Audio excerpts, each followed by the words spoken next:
troubleshooting of WebEx to get us able to meet despite the inability to do so at 10.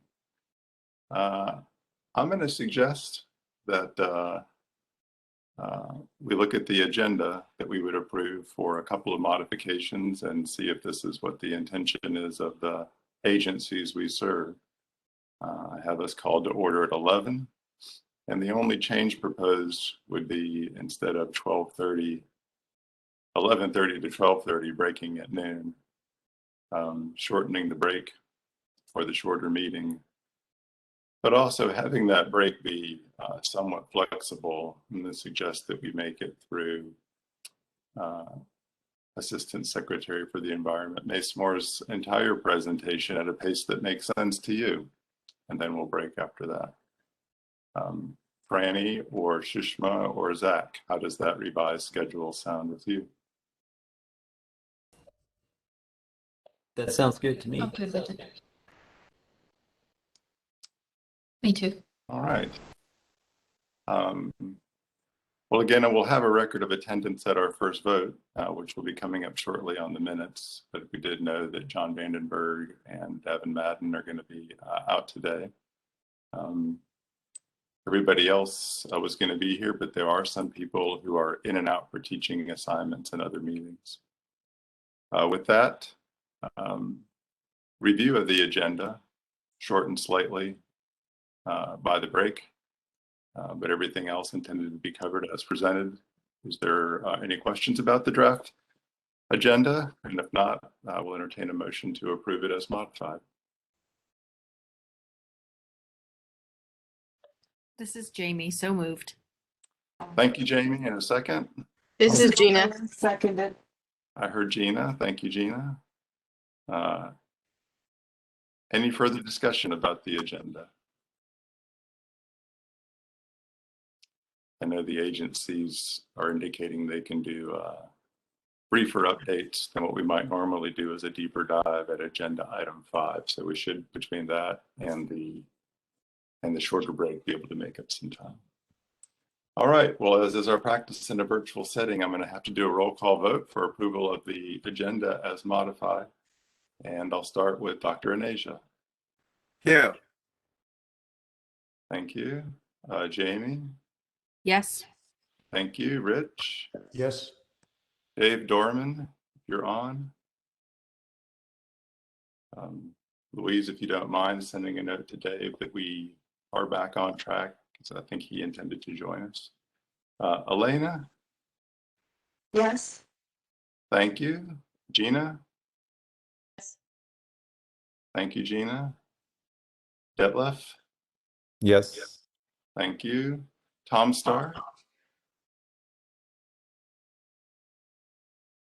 Louise, if you don't mind sending a note to Tom Starr, indicated he could be on until about 12:30.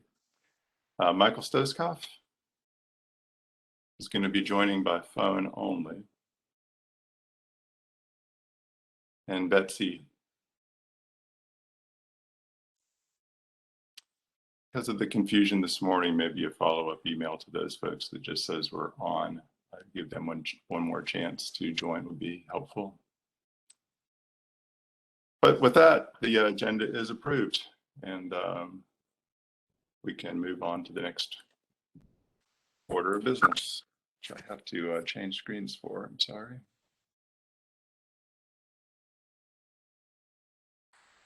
Which will be the ethics statement, which I think Louise is already beating me to put on the screen. Thank you. I'm going to read this and y'all can follow along. We do this every meeting as a chance to avoid conflict of interest or the appearance of conflicts. In accordance with the State Government Ethics Act, it's the duty of every board member to avoid both conflicts of interest and the appearances of conflict. If any board member has any known conflict of interest or is aware of facts that might create the appearance of such conflict with respect to any matters coming before the board today, please identify the conflict or the facts that might create the appearance of a conflict to ensure that any inappropriate participation in that matter may be avoided. If at any time any new matter raises a conflict during the meeting, please be sure to identify it at that time. Are there any members that have a conflict or potential conflict to disclose? I would like to share some potential or perceived conflicts. Go ahead, Jamie. Thank you. So I am funded to study the toxicity and immunotoxicity of Pfas. I also have served and do serve as a plaintiff's expert witness in cases involving Pfas.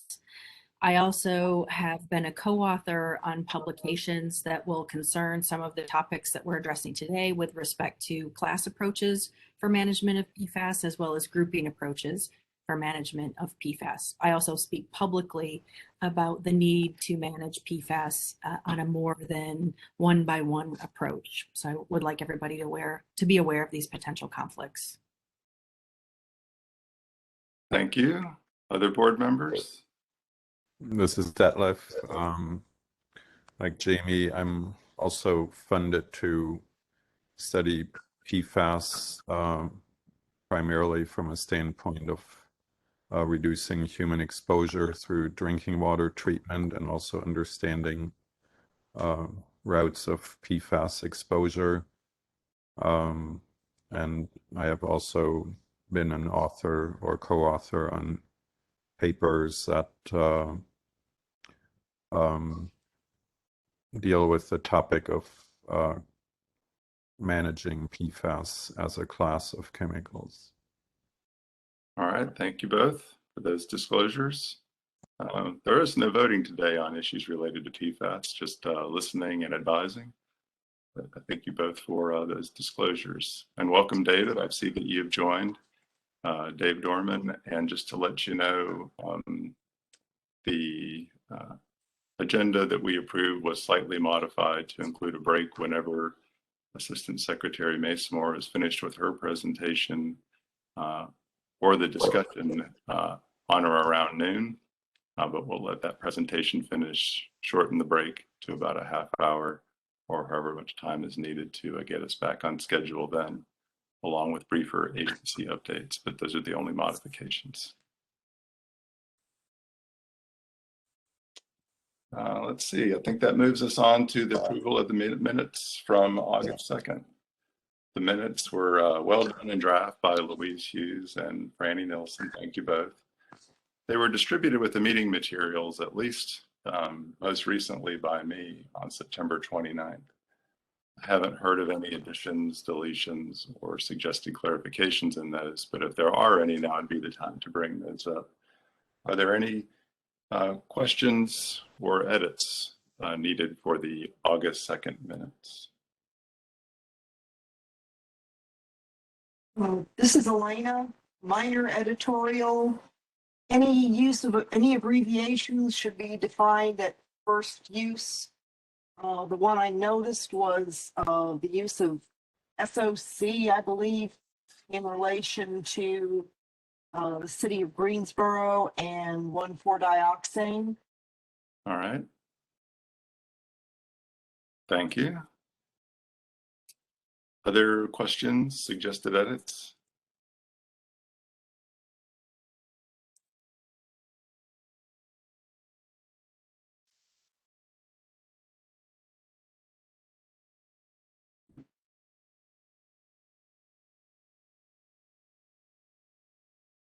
If not, then I'd entertain a motion to approve the minutes as modified with the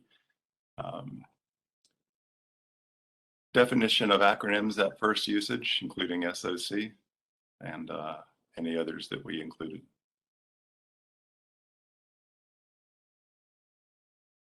Moved. Tom Starr, welcome. Tom Starr made the motion. Good to hear from you today. Yep. Glad you're here.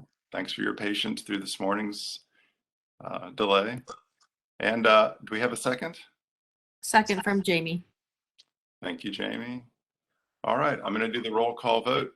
And I see that we have more folks here now than we had at the first roll call vote. So welcome to all again. We're voting now to approve the August 2nd minutes as modified. Dr. Anasia? Yes. Dr. DeWitt? Yes. Dr. DiGiulio? Yes. Thank you. Dr. Dorman? You might be on mute.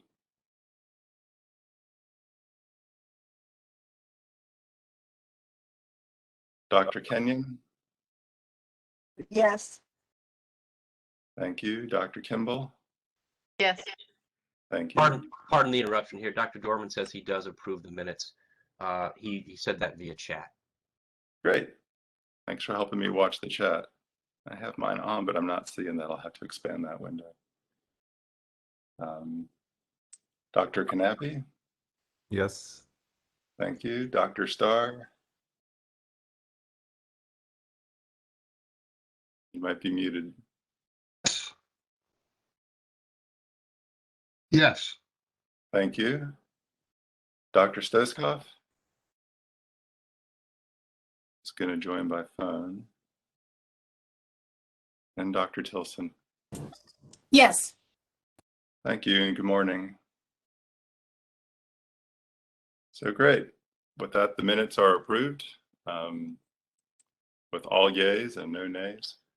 And Louise, if you could please make those couple of changes, or at least the one change that was noted by Dr. Kenyon, and get them posted to the website, that will catch us up to date on minutes.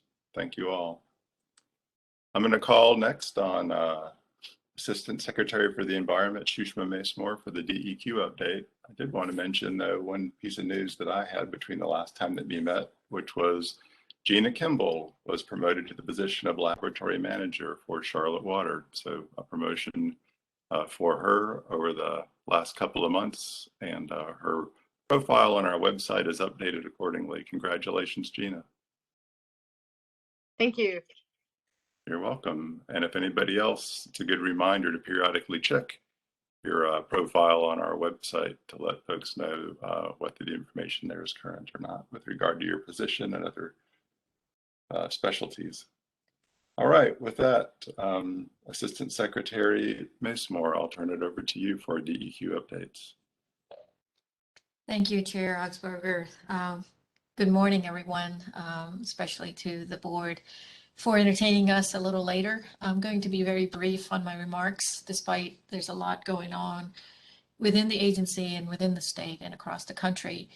A few highlights related to our ongoing work with the Comores consent order, our Division of Waste Management and the Division of Water Resources continue to review what we call the 60% design submittal of Comores barrier wall system. This is design that is over 6,000 feet in length and is meant to cut off groundwater flow to the Cape Fear River from the site. And it will include a series of extraction wells. The next phase is for Comores to submit the 90% design to the agency for its review. And ultimately, the barrier wall system is expected to be in operation in 2023. Also, in the past few weeks, the divisions have been working with Comores on its ongoing compliance requirements. In particular note is that the Division of Air Quality issued a notice of violation, notice of recommendation of enforcement actions to Comores in August. This was due to their failure to reduce facility-wide annual emissions of Gen X compounds. Currently, they have a limit of 23.027 pounds per year, and the failure to properly operate and maintain a control system on part of the facility's operations. This is an ongoing matter that our division and the department is working to address. Both are working to process the compliance and enforcement case at this time. And then one last component related to Comores is that, as you know, EPA is in the process of releasing its Gen X toxicity assessment. DHHS and DEQ were provided a briefing, and we're anticipating their final public release of their findings of the new assessment later this month. We're told early fall. So depending on when that is, we'll be coming back to the board and others on interpretation of those results.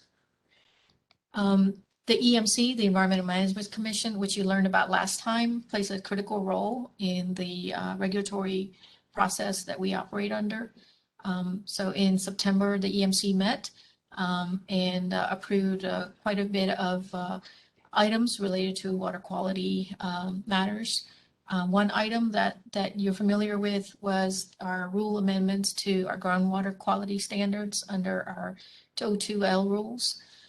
This agenda item was going to propose standards for PFOA and Pfas that the SAB weighed in on. We requested to remove that agenda item and bring it back in November in light of additional information and new literature that we wanted to examine.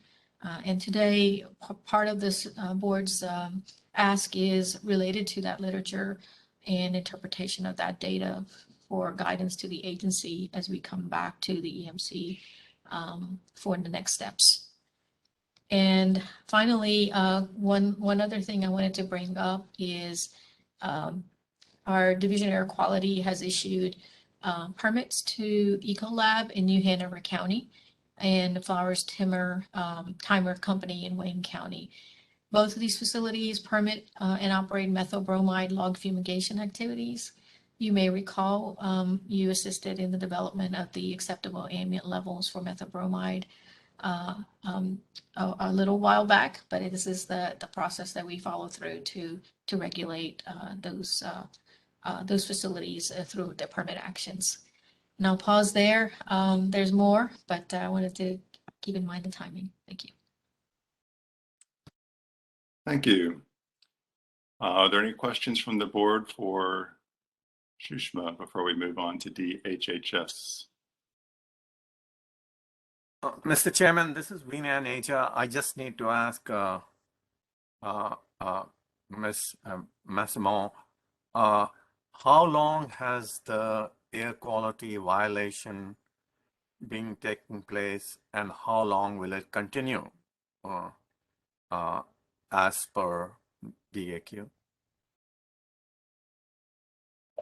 Are you talking specifically for Gen X Chemours plant? Yes. Thank you. I will answer the best I can, but we'll defer to Mike Abrazinskis, who's also on the line, to provide the specifics. The violation was based on the computation of the annual, the rolling annual value that we computed as a result of the last stack test that was done, I believe in March. And they're in a continuing violation until the next round of testing is conducted and the new data set is developed. But I'll let Mike Abrazinskis answer the question based on his additional understanding. Mike? Thank you, Shushma. Good morning, everyone. So just add a little bit of detail onto what Shushma said. This came about as a result of a stack test that Chemours did on a particular portion of their process back in March. That test showed a higher emission rate. And so that had an impact on the facility's ability to comply with the rolling 12-month sum facility-wide Gen X emissions limit in their permit of just over 23 pounds per year. So with a rolling 12-month sum, when you have a high month in that calculation, the way the math works, it can take some time, even after the emissions levels resume back to their normal lower level, which they have. Chemours has addressed the cause of the higher emissions that were observed in the stack test back in March by replacing the carbon media at the carbon absorber at the Vinyl Ethers North facility. So yes, we're in the process of finalizing our compliance and enforcement actions, and we'll update you on those as they become final. Thank you for your question, Dr. Neja. Thank you very much, Mr. Abrazinskis and Ms. Massimo. Thanks a lot. Thank you all. In the interest of time, I'm going to move us along to the DHHS update, and we're joined by Zach Moore, State Epidemiologist and Epidemiology Section Chief. Zach. All right, thank you. And thanks all for joining at the revised time. I will also be very brief. I did want to give just a quick, very high level update on the COVID-19 pandemic. I think most are probably aware we've seen decreases in most of our COVID-19 metrics over the past 3 weeks, which is encouraging, having been through this very large surge due to the more infectious Delta variant. We have seen our highest rates among children, not the highest numbers of cases, but the highest rates per population have been in that group, which is very different from the winter surge, but we're seeing declines there as well as declines in clusters in our school settings now, which is all very encouraging. Continuing to see high effectiveness with the vaccine. In our data, rates of cases have been more than 4 times higher among people who are not fully vaccinated in recent weeks compared to among people who were fully vaccinated. And then also we've seen the same thing with our hospitalization and our death data, with for deaths, particularly mortality rates being more than 16-fold higher among people who were not fully vaccinated than among those who were either unvaccinated or partially vaccinated. So encouraging to see continued evidence of protection with our vaccines. I will note there's a lot of course, going on now in terms of vaccines with the recent addition of approval of a booster dose for certain adults who received the Pfizer vaccine initially. So that is now out and available for adults 65 and over, and those 18 to 64 who have certain high-risk conditions or work in high-risk occupations. And that's along with the already existing third dose recommendation that had preceded that. And next, we are anticipating some additional discussions from the FDA and then from the CDC regarding vaccine for children 5 to 11 years of age, and also potentially data on booster doses or strategies beyond Pfizer, either specifically for Johnson & Johnson and Moderna, or for different combinations of those vaccines. So there will be a lot to watch in that space over the coming month or two. I think I will just note that we continue to rely on support from our occupational and environmental epidemiology branch that works most closely with this group, primarily on the COVID side for wastewater monitoring. We now have 19 wastewater facilities participating in monitoring for COVID-19 across the state. We have also started to see declines in many of those locations and concentrations, and our occupational and environmental epi staff also continue to support occupational settings, prevention in occupational settings, and also access to vaccines for workers in certain occupational settings. So moving on from COVID, I won't say much about Pfas. We are looking forward to the discussion today and aware of the forthcoming or expected forthcoming new information from EPA that was mentioned by Assistant Secretary Mazemore. Regarding climate and health, I've given some updates before, but we'll just say for awareness, good news is that DHHS was awarded funds to expand our Building Resilience Against Climate Effects program. We had a doubling of our core funding, which will allow us to expand implementation of activities that cover impaired air quality, flooding, and heat effects. Will allow us to increase regional adaptation, expertise, and support, along with some climate justice projects. That's encouraging. Our current expectation is that we did not receive or do not expect that we will receive funding for some of the other activities that we had applied for and that I had mentioned earlier to this group, particularly regarding energy efficiency in childcare centers and enhanced data capacity. But we're still awaiting final word on that. And then my last thing, I'll just note that we have had some turnover in some of our key staff who support our Pfas work, and people that members of the board have worked with on Pfas. We are attempting to fill those positions and hiring some additional toxicology and epidemiology support, but just wanted the board to be aware of that. And with that, I will stop and turn it back over to Chairman Augsburger. Thanks for the update, Zach. The positions that are being advertised, have they closed yet? Or are they still open? I think it's a mix.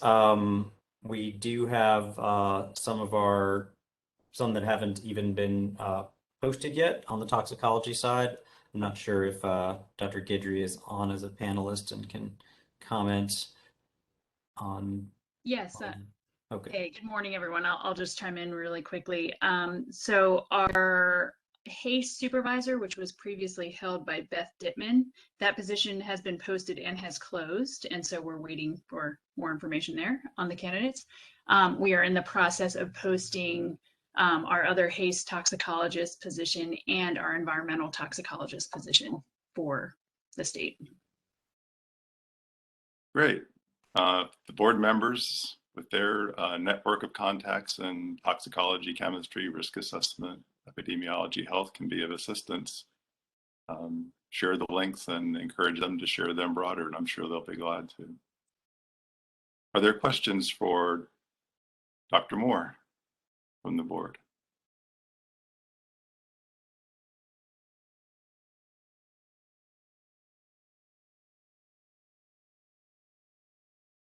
All right. Thank you both for the updates from DEQ and DHHS. I'm going to move us on to agenda item 6 then, which is an interesting pivot. Those of you on the board and those of you who watch the board or assist the board in their work have known that since last October, this time last year, the board has teed up a variety of presentations and shared papers related to different approaches for addressing the many PFAS chemicals in the environment. This time last year, we heard from Ian Cousins of Stockholm University on an array of grouping approaches. We heard from Dr. Jennifer Gray from the Michigan PFAS Action Response Team. All of the different divisions of the state in terms of approaches that they were using to regulate PFAS now. We heard from Sandra Baird with Massachusetts DEP, Justin Conley of EPA, Steve Risotto of the American Chemistry Council, and most recently, Franny Nilsson of DEQ with regard to synthesizing some of the exposure data from the state and accumulating information on transport fate and toxicity of those compounds most frequently detected. So that's where we've been over the past year. And we're now going to hear from Assistant Secretary of DEQ, Sushma Masemore, on their emerging framework and PFAS strategy. And Sushma, I'll encourage you to take all the time that you need for the presentation. And we will adjust the discussion time following that.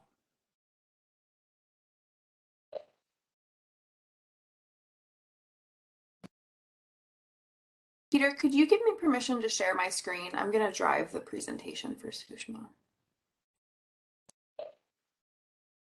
Thank you, Chair Augsburger. Actually, this is going to be a shared presentation. Franny will join in the latter half, and then we'll coordinate together on a conversation and a discussion on a few questions that our whole group of us have come up with to ask the board. So I appreciate the opportunity to provide a draft overview of where we're headed, and it is work in progress, and keep that in mind, please. So let me know when you're ready, Franny.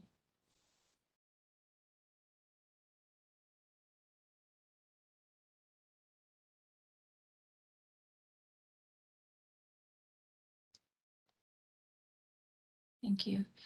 I've been at this for a couple months, and I've been asked many times internally and externally on what our PFAS or emerging contaminants framework or strategy looks like. And being an engineer that I am, I like to put things in flow diagrams and sort of stepwise processes. And so what I'm going to present is a collection of discussions we've had internally and feedback we've gotten from external groups, but also review of what EPA has been doing, other states have been doing. So I consider this a holistic and an iterative process towards an ongoing response to how the state provides its supports its mission. Our DEQ agency supports its mission in towards emerging contaminants.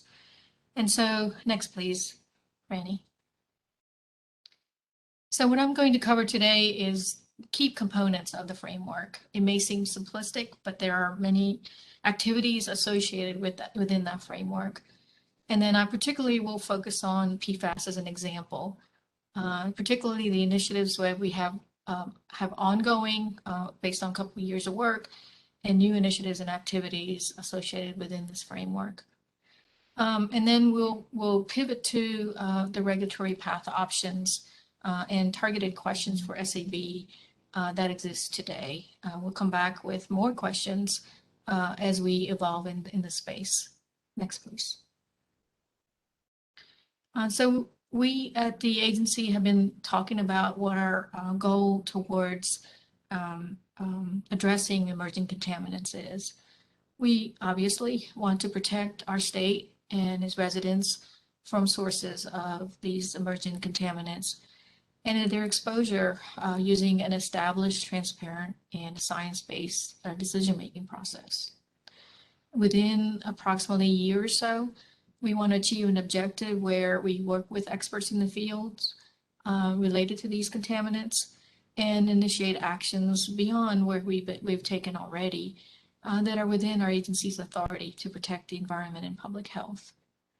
We also want to look long-term beyond that 1 year period where ongoing, new and existing, as well as developing scientific data and other findings that I'll mention later in the presentation. All of this combined information is used to address contamination from sources of pollution as it affects exposures as well as protection of public health. And the beyond 2022, I'll particularly split that into a 2 to 3 year time frame so that we can understand short to midterm what are the priority areas that we're going to be looking at this point. Things can change as EPA and the federal agencies are really doing significant amount of work now. Next, please.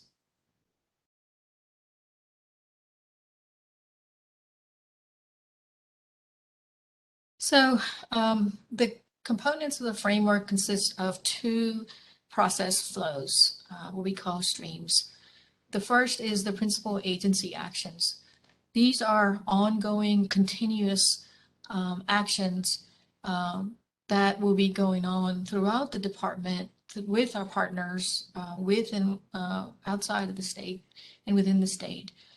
The first item related to the principal actions is building our scientific understanding. And I'll go through this in a little more detail in a few more slides, what I mean by building that scientific understanding. This is where a lot of the iterative process comes in. What we know today will evolve tomorrow and the year after and so on. And creating that feedback loop into the actions that we take and the decisions we make is part of the principal agency actions. It's a continuous process that goes on through time. And what comes out of this process at the agency level will be a series of findings, assessments, analysis, actions that we will need to communicate to our regulatory partners, our partners in terms of universities and research organizations, the public, and policymakers. And so if you can imagine 2 streams, the left stream is an ongoing principal agency action stream where all parts of DEQ and our sister agencies such as DHHS will be working on. And then there's the lane where we will be taking portions or key outputs from that building our scientific understanding and taking that portion into the kind of regulatory actions that we can take at a moment in time or space that we feel like we have enough information and data and knowledge to move towards official regulatory actions. And so that subset of that data information and building that that knowledge base will be what we call a scoping process. This is distillation and synthesis of that information.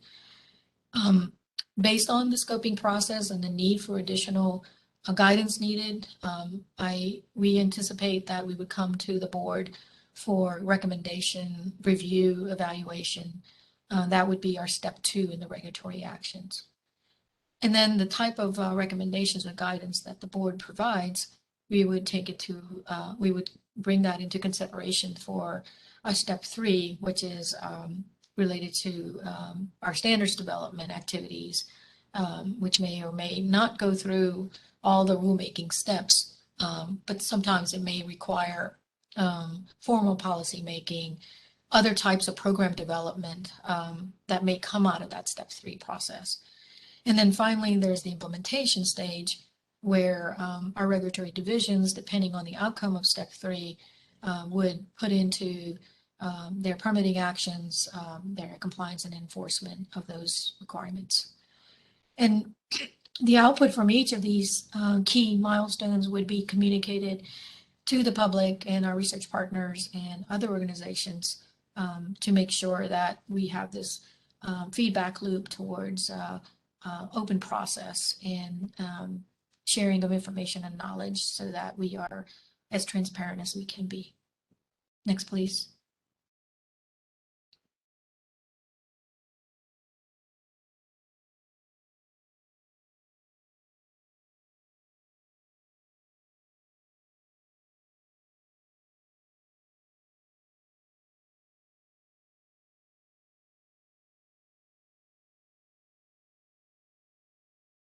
Scientific community, so it's pretty obvious. Can you hear me okay? We can now. It cut out a little bit when the slide transitioned. Okay. Yeah, so I'm talking with the scientific community so you all understand what we mean by building that scientific understanding. But here we are envisioning where the agency formulates and implements a multimedia program to increase our understanding, to better understand the extent of contamination geographically or within sources of pollution, and then understanding what the associated risk and the extent of that risk are. Identifying and addressing unanswered questions. What do we know, not know? What kind of data gaps exist? And where do we need external expertise and advice? This will require leveraging partnerships with our federal agencies, both EPA, Department of Defense, and others, and then state agencies that are working on these challenges. Part of data collection also consists of utilizing toxicity assessments and then standards development and other regulatory actions that states may have taken, and including EPA, but also using that information to translate to what's most appropriate for our state and how we have characterized in the first bullet our understanding of the sources and extent of contamination. The results of this principal agency action would be synthesized and utilized in the step 1 that I showed earlier of the regulatory framework, which is the scoping process. Our divisions would use existing authority to increase monitoring and data reporting and take permitting actions that reduce emissions and or discharges. This is something that we are exploring with the leadership level and with our division leadership to examine what options are to enable this action to be started. Next, please. And as the title shows, communication, education, and outreach is a variety of formats that it can take. But we do realize that we need to develop streamlined risk communication protocols for engaging with the public, for educating within our state government and the regulated community. This needs to be done in a consistent and a holistic fashion. DEQ uses this information to create educational material, outreach materials that are specifically targeted towards the communities in question or concern. This can be done through our central website. We think that use of GIS mapping based on the data collection efforts that I just described in identifying where that data exists and what we know and don't know is summarized in these materials. It will require enhanced public engagement and proposals related to policy actions and also rulemaking. We know that as an agency, as we've done before, we'll continue to hold public comment periods, listening sessions, special community engagement forums. And then most importantly, incorporating the health equity and environmental justice matters into our risk communication and our outreach material. This will be standardized as much as possible so that we can create a streamlined process for a variety of things that would be coming out in the coming months and years. Next, please. And what we mean by step one in the scoping process, as I already mentioned, we use the data and information that we gathered from the scientific building that scientific understanding.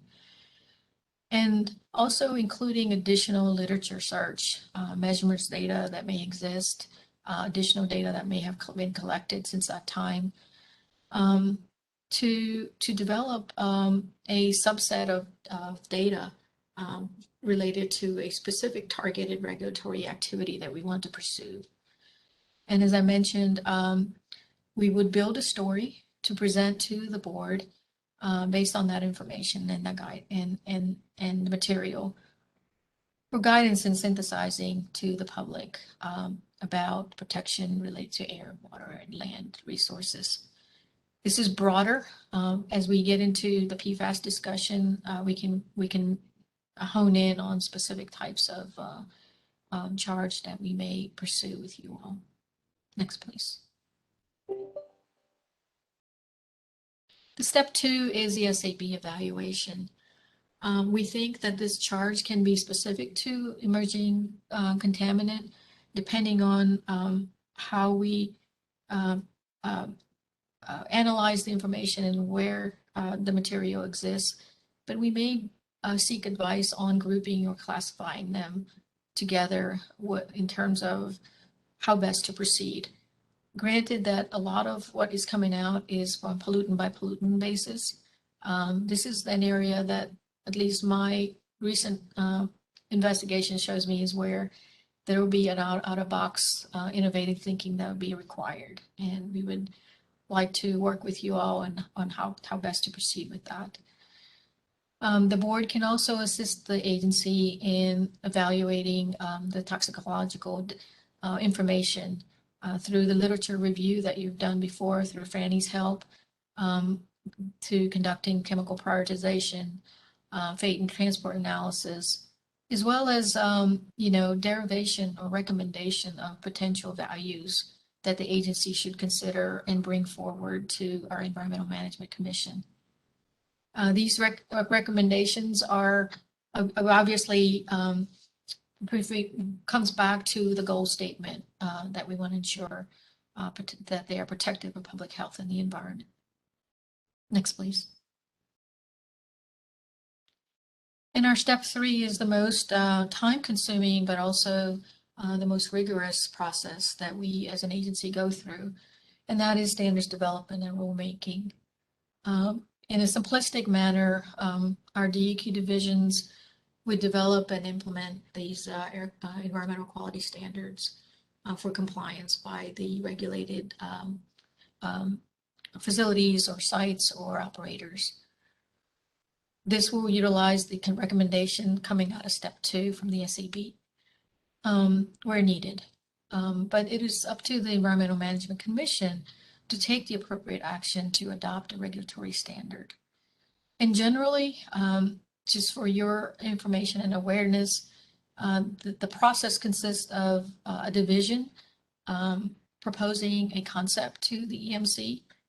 Sometimes the federal actions itself warrants action to be taken to bring in front of the EMC for consideration. The division presents draft rules and a regulatory or fiscal note to impact analysis or fiscal note to the EMC. which also is reviewed and approved by the Office of State Management and Budget. Once these documents are prepared, the EMC votes to proceed to public notice and hearing of the rulemaking package. After a required public comment period, the EMC meets again and listens to the hearing officer's report and recommendation and votes to adopt or not adopt the rules. Once it clears the EMC, it goes through the Rules Review Commission for approval or disapproval on the final rules. The mandate and the mission of the RRC is very narrow and focused. So, we can talk about that in the future, but it is a key important step that all rulemaking and standards development activities go through. And then finally, once RRC approves or disapproves, if it approves, the rules can go in effect. And sometimes, and many times now, any 10 letters of objections received by the RRC and within a required time frame would put those rules under a legislative review process. And that can often delay, but also improve those rules, and it allows the North Carolina General Assembly to weigh in on those particular environmental rules. So that is the most common and typical process we follow for standards development. However, there is one other opportunity that exists for through Division of Water Resources, where the director has the authority to develop what we call IMAC, an interim maximum allowable concentrations. These are temporary interim in place when science or information is evolving. Perhaps there are other factors that are weighing in for the agency to pursue an IMAC instead of rulemaking. And we can talk about that later, but ultimately the goal is that these are interim and that the IMAC itself would be brought to the EMC through the standards development process for adoption at a next or a future review cycle. After that, the DEQ division incorporate these standards into their permits and undergo compliance assistance and enforcement activities. We also have heard in the past that DHHS has the authority to establish provisional health goals for emerging compounds in drinking water. And this has been utilized alongside of what DEQ can do related to these contaminants. Next, please.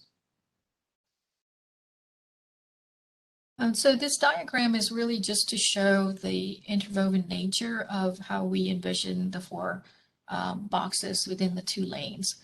The scoping process and the SAB evaluation, we expect that to be a sequential process.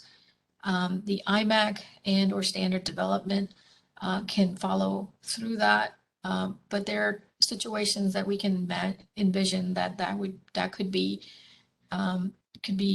targeted right away and followed up with EMC rulemaking. So this is a more of a conceptual and a typical process. Depending on where we are for a given pollutant or class of pollutants, this can vary slightly. Next, please. So I wanted to take a moment of what we mean about putting this framework into play for PFAS. Again, I want to put full disclosure here. This is draft in progress. It does not account for resources. It does not yet account for time required. But if we had to do what we think we needed to be done, what would it be? So that is the framework or the lens at which this is put together. So the first concept is as I mentioned in the lanes, the data collection and monitoring. We do realize that this is an evolving science and we need data and information.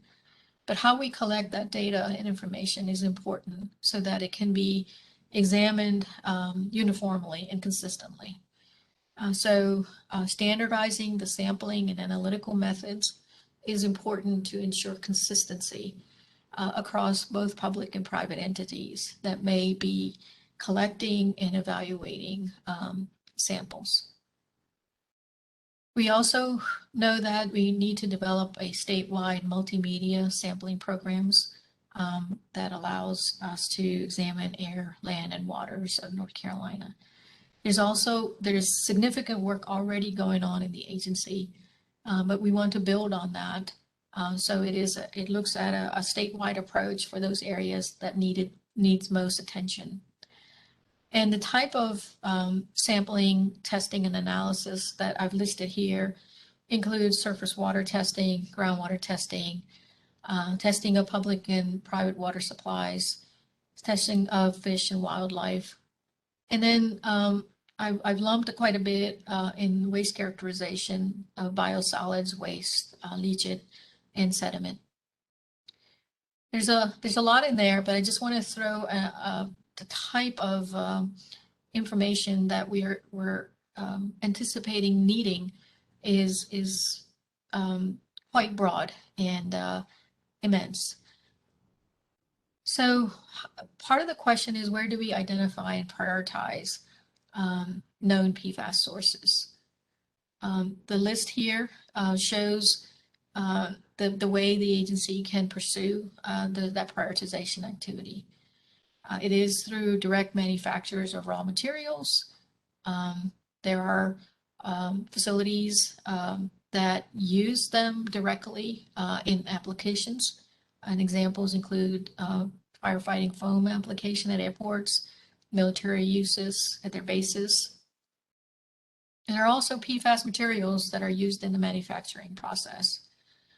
We all know that there are secondary sources of contamination more on the back end of the uses, and that is through landfills and wastewater treatment plants.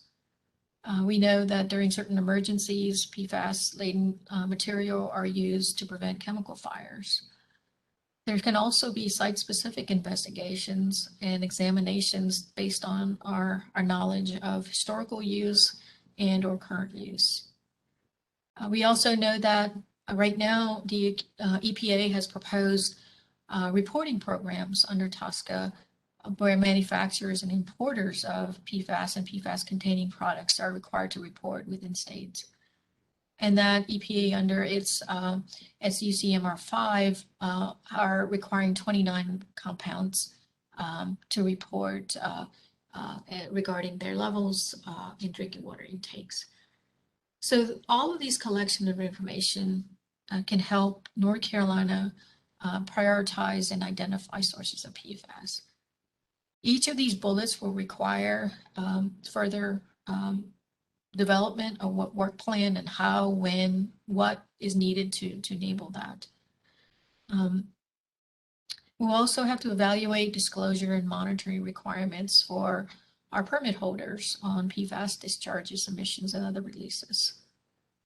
But requiring data collection and monitoring can't be stopped there. We do need to evaluate what options exist, mitigation as well as prevention methods to control and treat these contaminations.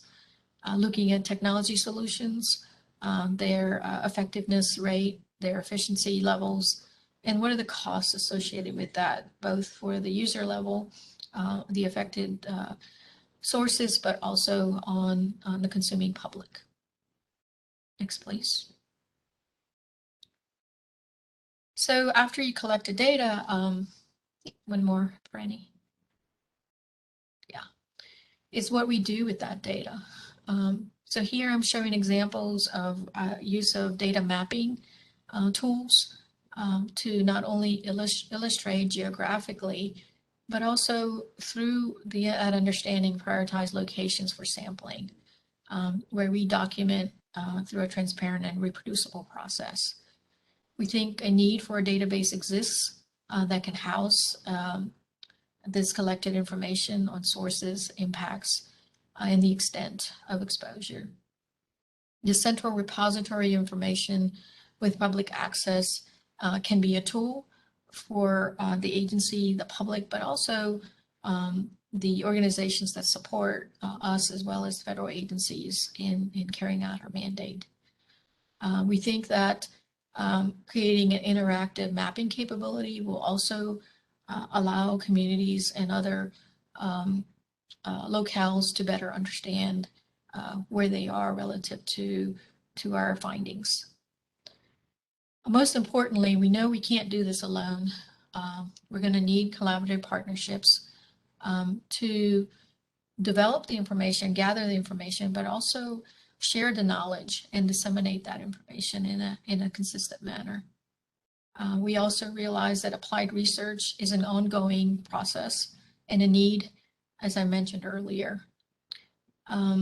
We'll need innovation hubs and entities to bring forth remedial and treatment technology solutions to decision makers.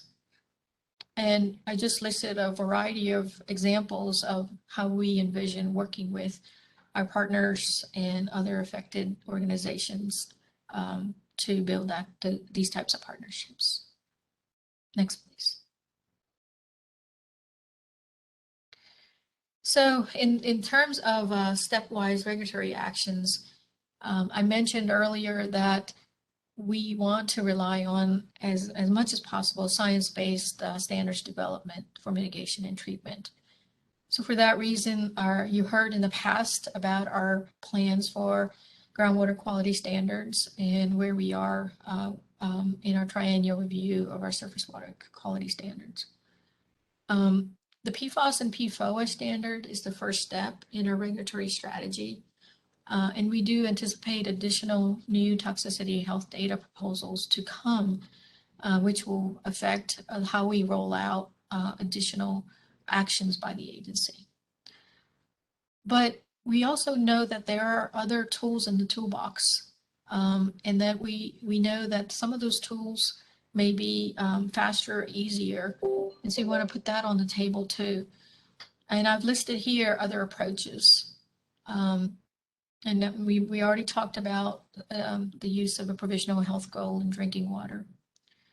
There's also opportunities for pollution prevention, which is reducing and preventing the usage to start with.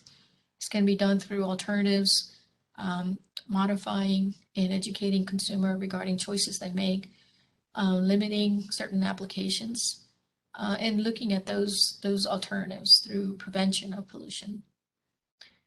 Federal actions can also be utilized more effectively, being at the table with EPA and other agencies as they go through their own analysis.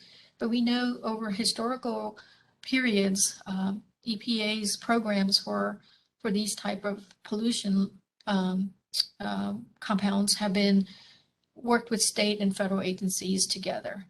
There's opportunity for working with EPA in approved stack testing methods and monitoring methods. EPA develops its air toxic standards and does its BACT evaluation, which is best available control technology evaluation. There could be criteria and analysis guidelines that could be prepared that assist states for PFAS. Listing PFAS as a hazardous constituent and other things that are all within EPA's authority are where we see a strong role.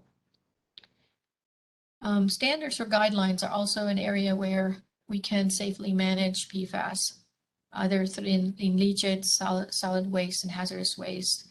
And we can talk a little more in the future because we're still evaluating where such guidelines are on PFAS. We are already working with folks on firefighting foam and have developed a few list of items to pursue. Where we're talking with the collaboratory on particularly this targeted action item where we can work with them and us on next steps. There are other areas that I mentioned along these actions that we can see partnerships with universities in moving forward. There are also financial tools and financing options as these municipalities and private sectors are required to reduce their discharges. promoting federal assistance options is something our agency is pursuing through our congressional delegates. Creating local government grants and loan programs is something that we're looking at with our Division of Water Infrastructure and other grants that are coming in through federal and state programs. And then finally, we do realize there may be space and time needed for policy making that allows the whole of North Carolina to weigh in on options for reducing public health risks and impacts to our environment and the people and the natural resources. So next, I hope I have not gone too far, but I think I have one more, and then Franny takes over. Yeah, this is it actually. Chair Augsburger, I can pause here, or we can go through sort of the next steps in where we are in the standards development process. I guess I would encourage us to get to the end of the presentation, then we'll take a break. Then when we come back, that'll give people a chance to frame up their questions, if that's okay with you all. Sounds good. I guess about how much longer is it, just so that folks know? Franny, about another 10, 15 minutes.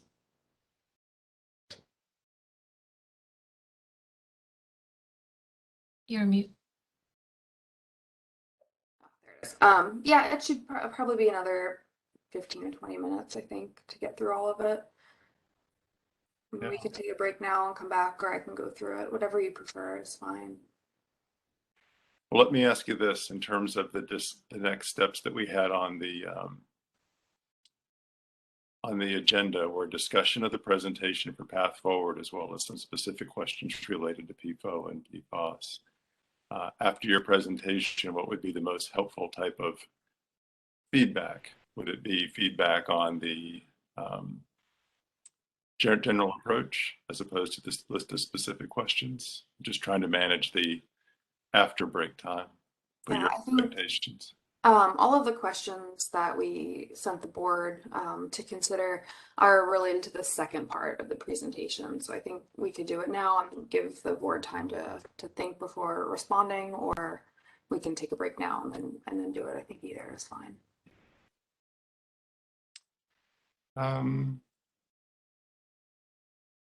Let's go ahead and finish the presentation while we have people, because I don't know everybody's time for after lunch. So this will at least get the information done. So hang with us, folks. We'll finish the presentation and then we'll take an intermission. Thanks for asking. I'm not sure how to make this menu small again. Okay, so the next things that I'm going to talk about are really just the way that DEQ is planning to move forward in terms of regulating PFAS. And this diagram is probably one everyone is at least a little familiar with, but it basically just shows the PFAS as a complicated target when you're trying to protect the environment. Over the last several meetings, DEQ has heard a lot of different scientific support for a variety of grouping strategies. And these strategies were grouping by class, persistence, water solubility, and other physical characteristics.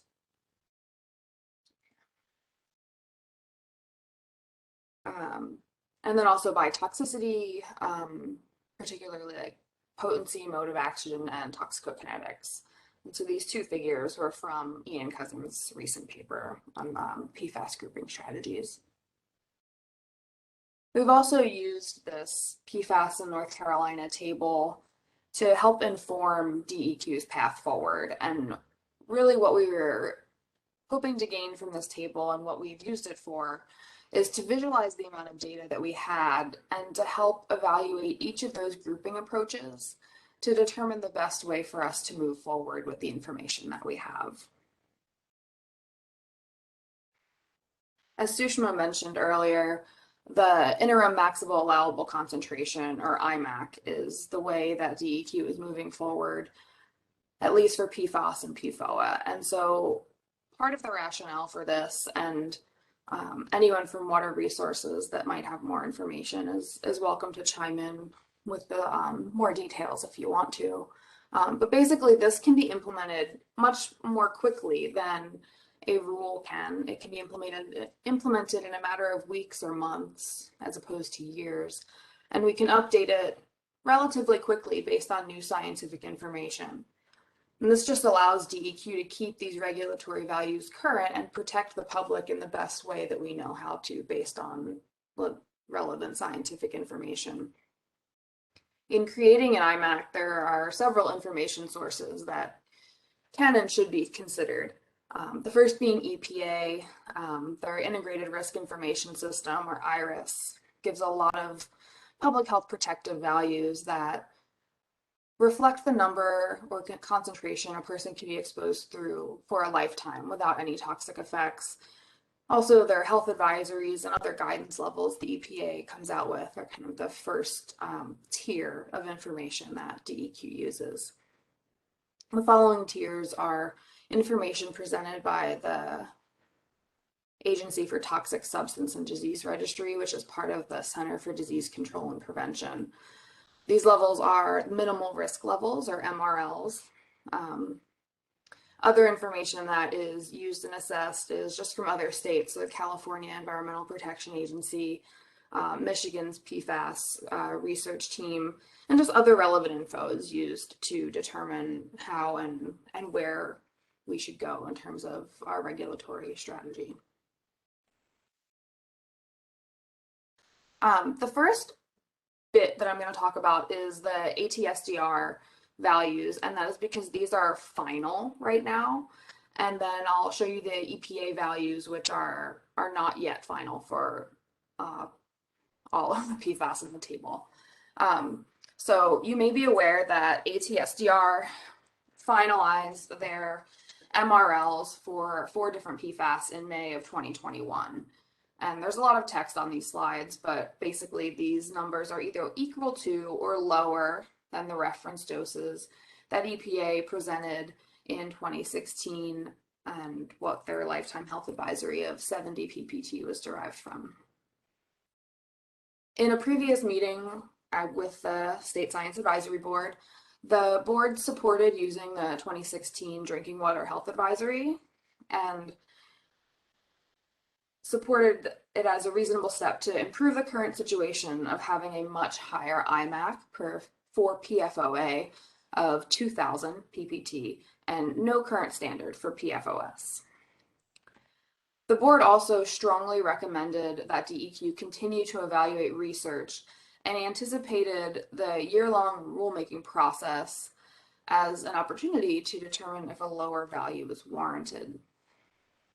States like Wisconsin have recommended their enforcement standard based on Atsdr's values, and then also kind of a myriad of different regulatory development approaches, which I'll discuss a little bit later.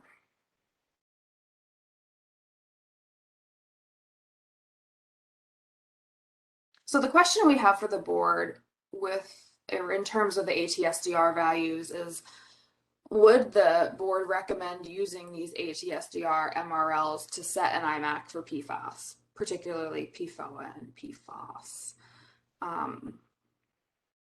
It is important to note that in February of this year, the EPA reissued final regulatory determinations for the 4th contaminant candidate list, and they are making their final determinations to regulate PFAS and PFOA in drinking water. Also, they plan to implement a primary drinking water regulation development process for these 2 PFAS, but we don't know when that's going to happen.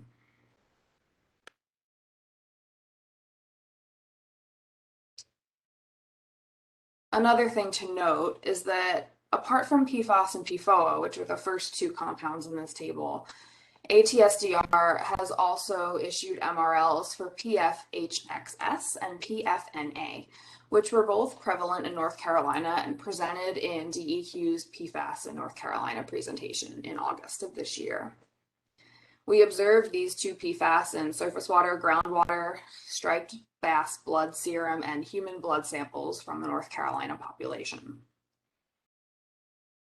With that in mind, the question we have is, would the board recommend the use of these 2 MRLs in considering establishing an IMAC or another standard development for PFHXS and PFNA. It's important to note that both of these PFAS are in step 1 of the IRIS toxicological review process, and I have that on a later slide as well, but these are one set of numbers that we will likely have an additional EPA value for in the future.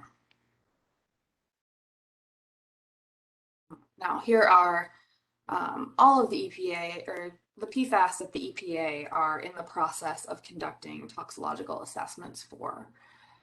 And so 3 of these toxicological assessments have been completed, and those are the first 2 rows in this table. So PFOA and PFAS, while it isn't an IRIS value, it is the Lifetime Health Advisory value. It was issued in 2016. We know this is under revision and is likely to change, but we don't have any time frame for those values.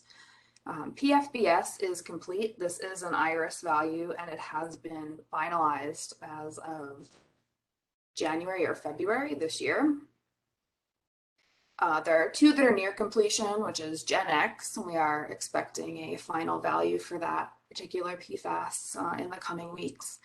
And then PFBA is shortly behind it in the IRS review process. And so hopefully that number will be forthcoming as well.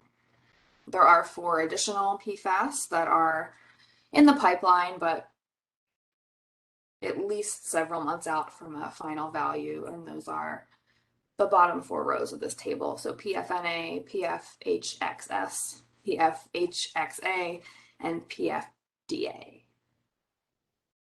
If you look across the table in the last 3 columns, what I have calculated here are the values using what the drinking water values would be, drinking water regulatory values would be using the EPA Lifetime Health Advisory equation, followed by the North Carolina Department of Water Resources groundwater standard calculation, and then also the North Carolina Department of Health and Human Services health assessment calculation.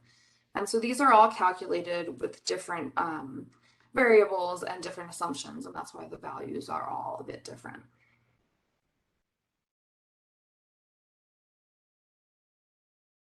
The questions we have for the board in terms of this information is, what does the board recommend DEQ do in terms of regulating PFAS that have forthcoming IRIS assessments? Is there a preferred grouping strategy for these PFAS, or is regulating them individually more prudent and more expeditious? We know that PFBS has a final dose.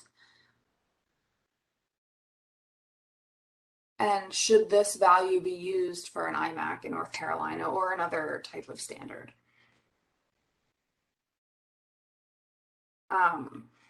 Tentatively, the way that we're planning to proceed is to create a standard for PFAS and PFOA, the IMAC that we discussed earlier, and then use the final value the EPA has presented for PFBS, and then wait for the forthcoming EPA value for Gen X, and then include any others that would be relevant and accurate to include with these if they can be grouped or otherwise regulated based on similar information.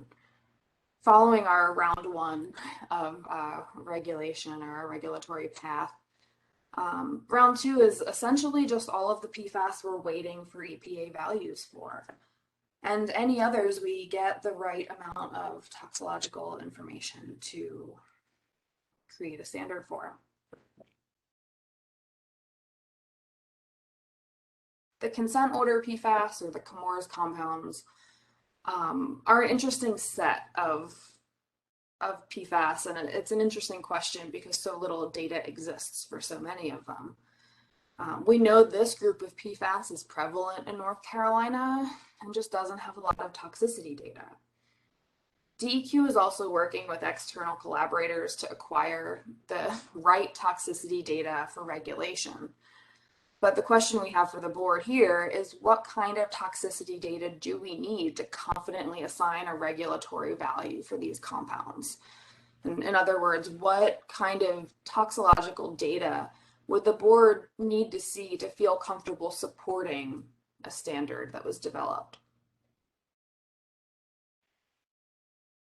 The last piece of this presentation is about reference dose derivation. And so our law, NCAC 2L.0202, states that these references in order of preference can be used in establishing concentrations of substances which correspond to the levels described in the preceding paragraph of the rule. So EPA's IRIS system, EPA's Office of Drinking Water Health Advisories, other health risk assessment data published by the EPA, and then other relevant published health risk assessment data, scientifically valid, peer-reviewed, published toxicological data. However, no specific process is listed or given for how this number is derived. And there are certain circumstances, particularly with the Chemours compounds, where there is not going to be a federal guidance concentration or health advisory level, at least for quite a while. A lot of these are specific to North Carolina. And so the question occurs that how do we calculate this, and what is the proper way to derive this reference dose value? There are several methods that are kind of written and well used and well vetted. The EPA has 3 of them, which is not surprising.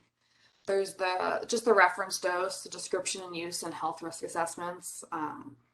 They put out a fairly comprehensive review of the reference dose and reference concentration processes, and then also how to apply systematic review in Toxic Substance Control Act risk evaluations.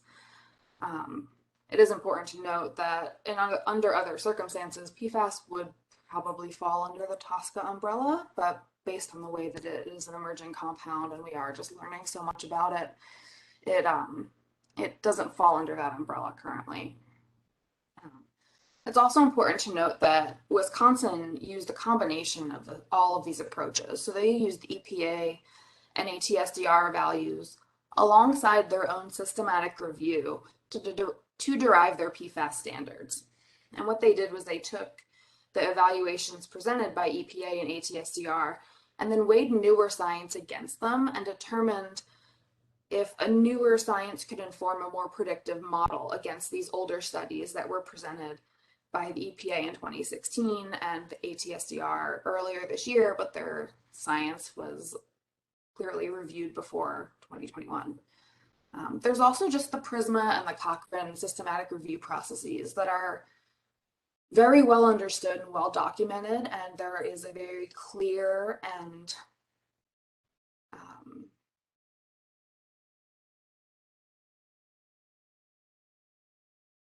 specific method of conducting them, so there is nothing hidden throughout the process, and those are used for a lot of different things, both within the EPA and across other consulting agencies.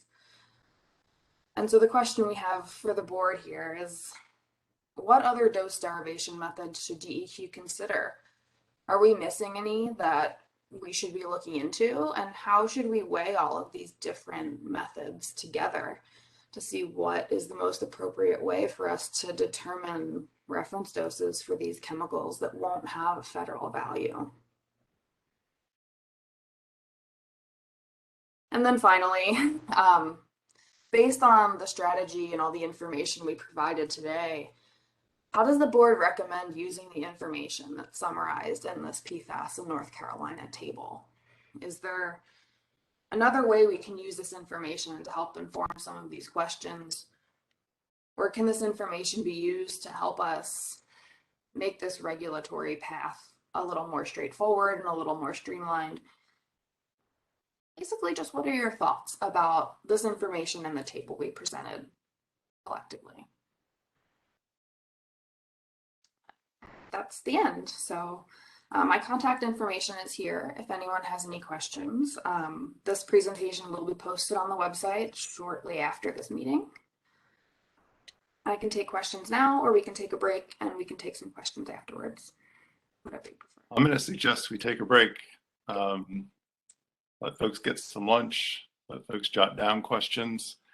When we come back, in the interest of time and the time that we have left, we do have to get to the public forum as well. I'll suggest that maybe we spend the first 15 minutes talking about the overall emerging compound PFAS strategy that Shushma presented, and then reserve the balance of time, half hour, 45 minutes or so, for the specific, I think I counted 8 questions in there from DEQ on PFAS path forward.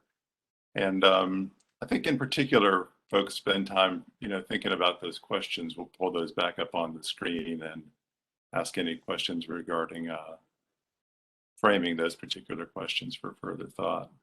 So let's come back together at 5 minutes until 1. That's just over a half hour from now. So at 12:55, please sign back in. You're welcome to stay on here by muting your microphone and stopping your video, or you can log off and log back on. But Tom? Yes. Tom, this is Tom Starr. Before we break, since I'm not going to be able to be in the meeting after lunch, there's just one question or comment I'd like to make on the presentation of the various numbers. It would be useful to know, it appears that there are differences in the numbers when you compare them across ATSDR, NCDHS, EPA, and the current provisional ones for North Carolina. And what I would like to see is a clear a differentiation between differences that are due to data differences, what data were used, and what differences are due to assumption differences about how you go from the toxicity data to a drinking water concentration to an acceptable daily intake. So if they're all, for example, suppose they were all based on the same data set, then the only distinction between the various numbers would be the different assumptions that are made for the values, to get to the values from the toxicity data. If the toxicity data differ between or among the various approaches that were taken, then that would be the important thing to focus on. So if you could clarify the differences that way, it would be very useful to me and maybe to some other people. That's it. Thank you. Thanks, Tom. I had the same thought when we circulated the draft questions, which is why I attached a couple of the review documents themselves so folks could tear into, page X and find out which study was used and which point of departure was used from that study and how they got to it, to see if that's the driving difference versus some assumptions along the way in terms of safety factors or adjustment factors. So we'll revisit that and make sure that we capture a path forward on that. I think that's important. I can answer that question now, I think. Please let's go on break. Okay. You're welcome to put it in the chat if you like, but I could use a break before we go any further.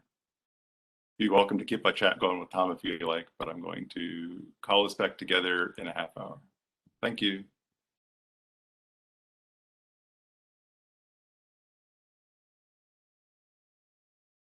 I'm going to call us back to order and propose a use of the time we have this afternoon to see if it works for the agencies, since we have an abbreviated meeting today.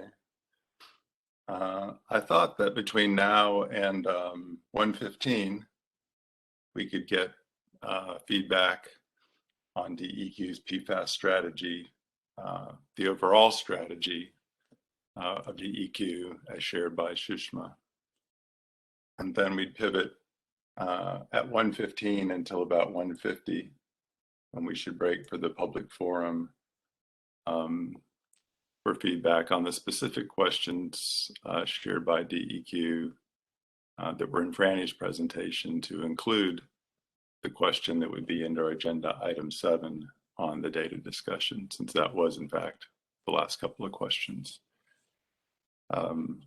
Let me know how that path forward sounds to folks for a good use of time, or if there's a better one, I'm happy to entertain a different division of allocation time in our last hour.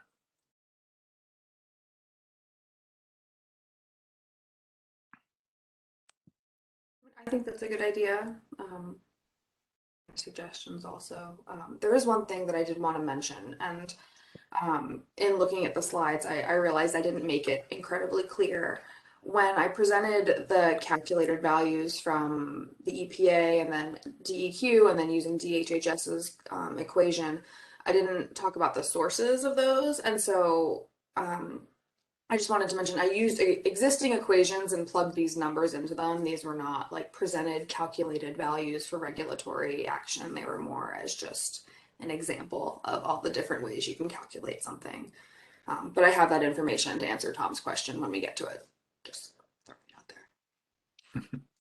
there. All right. Any other suggestions for a path forward? If not, I'll wait a few minutes, a few seconds to see if there's anybody else who has a different division of time for that last hour.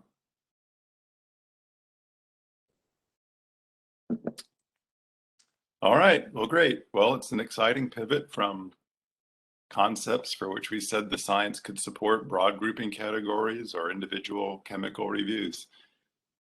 We have a proposed path forward now from DEQ, which is draft as presented by Sushma. I'll open it to the floor for comments for the board for about the next 15 minutes on the overall strategy. Comments, suggestions, questions from anybody on the board. You're welcome to just verbally raise your hand or put it in the chat, whichever works for you, and I'll try to keep track of it, and Rainey can help me look for people that are in the queue as well. This is Jamie. I have a question. Thanks, Jamie. Please go ahead. So I'm not as well versed in environmental policy as probably I should be. Could you briefly go over some of the different regulatory values? And I don't mean the specific scientific values for protection of health, but drinking water versus groundwater versus air. So IMAX, I understand, are for groundwater, but it seems like they're used interchangeably with drinking water. So could you help me to better understand these different water values? Jamie, it's a really good question. And I am also an infinite learning about all this. I come from an air world. If it's okay, I'm going to have a call on Michael Scott if he's available to answer that question and maybe allow somebody from DWR to pass that question.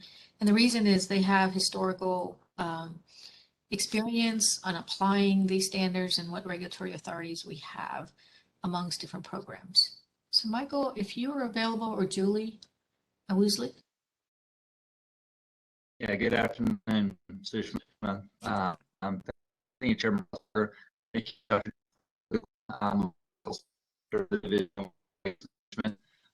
Probably you're breaking up. We're having trouble. Sorry, we're having trouble hearing. Oh, sorry. Let's see here. That's better. Okay, great.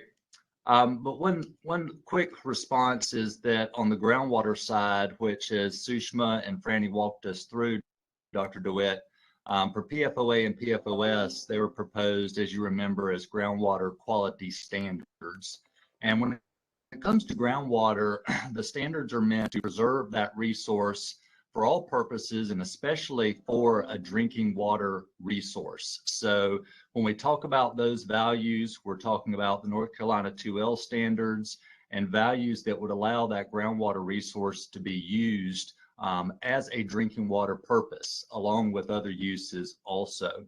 When we further talk about regulatory standards, we're also talking about surface water, the North Carolina 2B standards. Danny would probably be the best to speak to that particular standard within our inventory. But on the groundwater side, as you indicated, it's a value in order to preserve all possible uses of the resource, and especially as a drinking water purpose. So it's kind of a twofold standard, whether it's an IMAC, as Sushma described, an interim maximum allowable concentration, or a full 2L standard that would be voted on by the commission. So Sushma, I would suggest we hand off to Julie Gribb or Danny for the surface water piece. Thank you.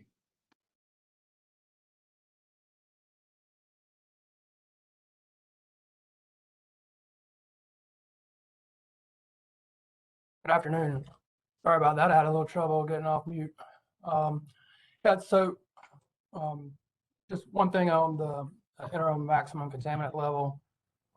Those are typically a process where we have, or somebody that seeks out relief from from the standard being the PQL. And so we do an interim maximum contaminant level value prior to developing a 2L standard. Like Michael said, make certain that the use of the groundwater is protected for drinking water. So the surface water standards are also based on use. All the surface waters across the state are classified for different different uses. One example would be water supply. There's other for recreation, or there's Class C waters also, which is for basically the more basic or normal aquatic life uses and that sort of thing. And our standards include narrative standards for aquatic life, to also numeric standards. So that's and basically those standards are used to assure we attain the use of the surface water. So I hope that helps. That information. That does help. And so I'm wondering, for purposes of our recommendations, do we need to give you several different recommendations, or should we be focusing just on health protective values regardless of the water source? So I believe what was listed in the presentation was for protecting the public health, but also the natural resources. So there could be multiple levels, if you will. So a fairly complex set of questions. I mean, maybe more complex than I originally thought. But thank you. This has helped a lot. Okay, at least that's what was said in the slide. So thank you. Yes, Dr. DeWitt, this is Sushma. One last thing, and for any questions, the question on PFOA and Pfas are specifically related to the groundwater 2L standard, as it was in front of the EMC as part of our rulemaking. And then the division and the department is now pursuing an IMAC instead.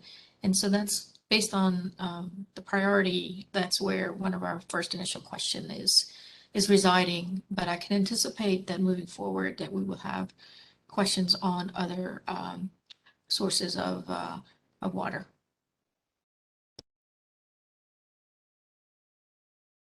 Thank you, Sushma, Jamie, Michael, Danny.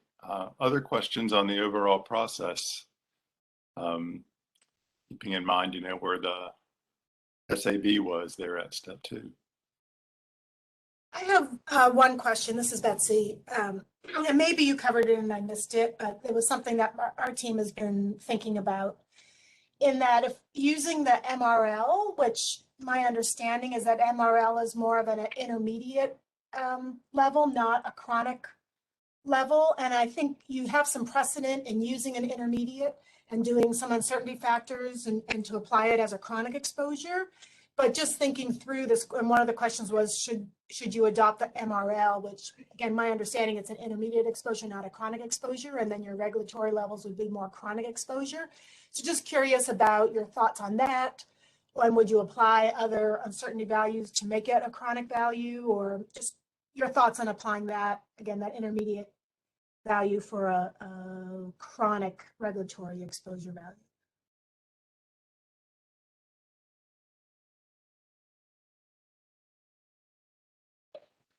Dr. Tilson, I'll start and Franny can maybe step in. This is actually the question we wrestled with about a month ago and how to best bring it in front of you all. It is, you're right, it is an intermediate level, and translating it to chronic exposure is a challenge. And we weren't sure until we found a couple states that went ahead and actually used it literally in a linear fashion. So we don't know whether that's something you all want to weigh in or provide any guidance. But that's that's an important question for us too. Franny? Yeah, it was, I mean, essentially what Sushma said, we were aware it was an intermediate value and that ATSDR had not come out with a chronic value. So whatever reason they had for not converting those values with an uncertainty factor was done intentionally. And when we either found the documents or reached out to them, and I honestly can't remember how that happened, but it was that they did not have the chronic data and they didn't feel comfortable using it in a chronic scenario. And so that was a big question that we had was, is this appropriate? And is there a way to use it or make use of this somehow? And then we found the things that Wisconsin and I can't remember the other state, it might be Michigan, used them for. And so we felt comfortable at least presenting them as an option. But I do agree that a chronic value would be more appropriate and would also be lower. So this could be a good starting point, and that is, one of the reasons why IMAX were chosen, so we could pivot when new information is released. Yeah, and I think, right, those are some of the questions, right? Why didn't ATSDR calculate a chronic value? And if we did want to go for a higher intermediate, and then what would be those certainty values? And again, I think you have some precedent in some of your 2Ls that you've converted intermediate to chronic. So what might that look like with those uncertainties? So it is a hard one.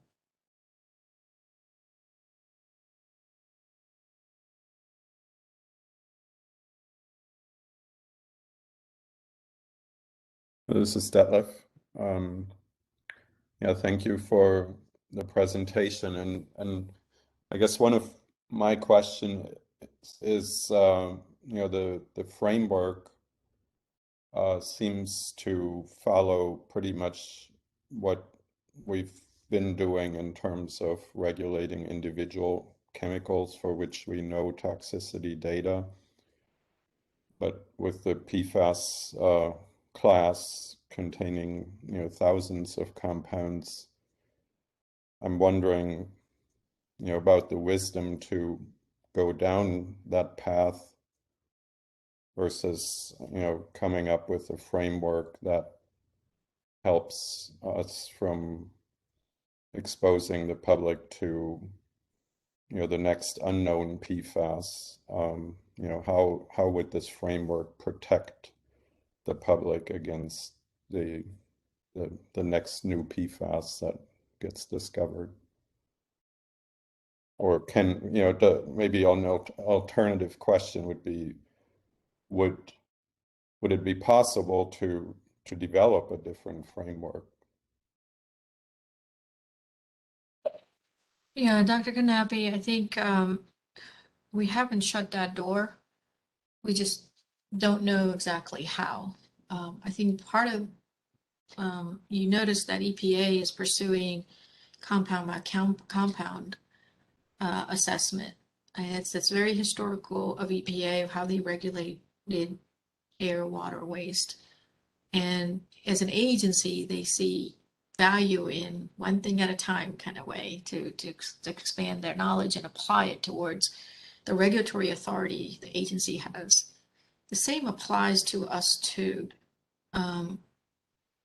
As you heard in sort of the last year and a half through which we have been looking at PFAS and PFOA standards development under our 2L standard, we went through a public comment process. We went and got approval from EMC to move forward. It relies so much on that body of evidence and information to propose a regulatory threshold or mandate that for a series of compounds that are where many unknowns, right? Which compounds are it? How do you put them together? How do you sample? How do you analyze them? What number should it be? We cannot go through the regulatory process with such unknowns. At least that's my interpretation. And so it may require, and this is why I opened up for other possibilities. It may require a new way of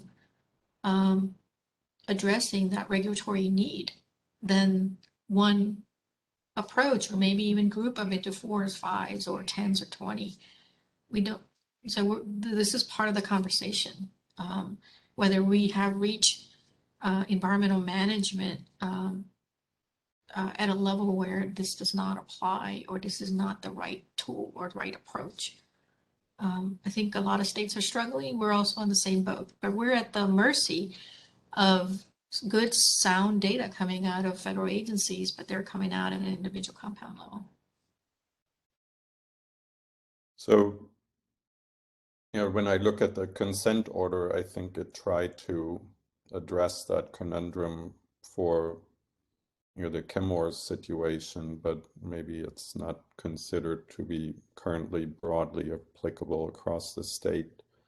But it is a framework that addresses or recognizes that there may be unknown PFASs out there, right, by applying a 70 total as an example.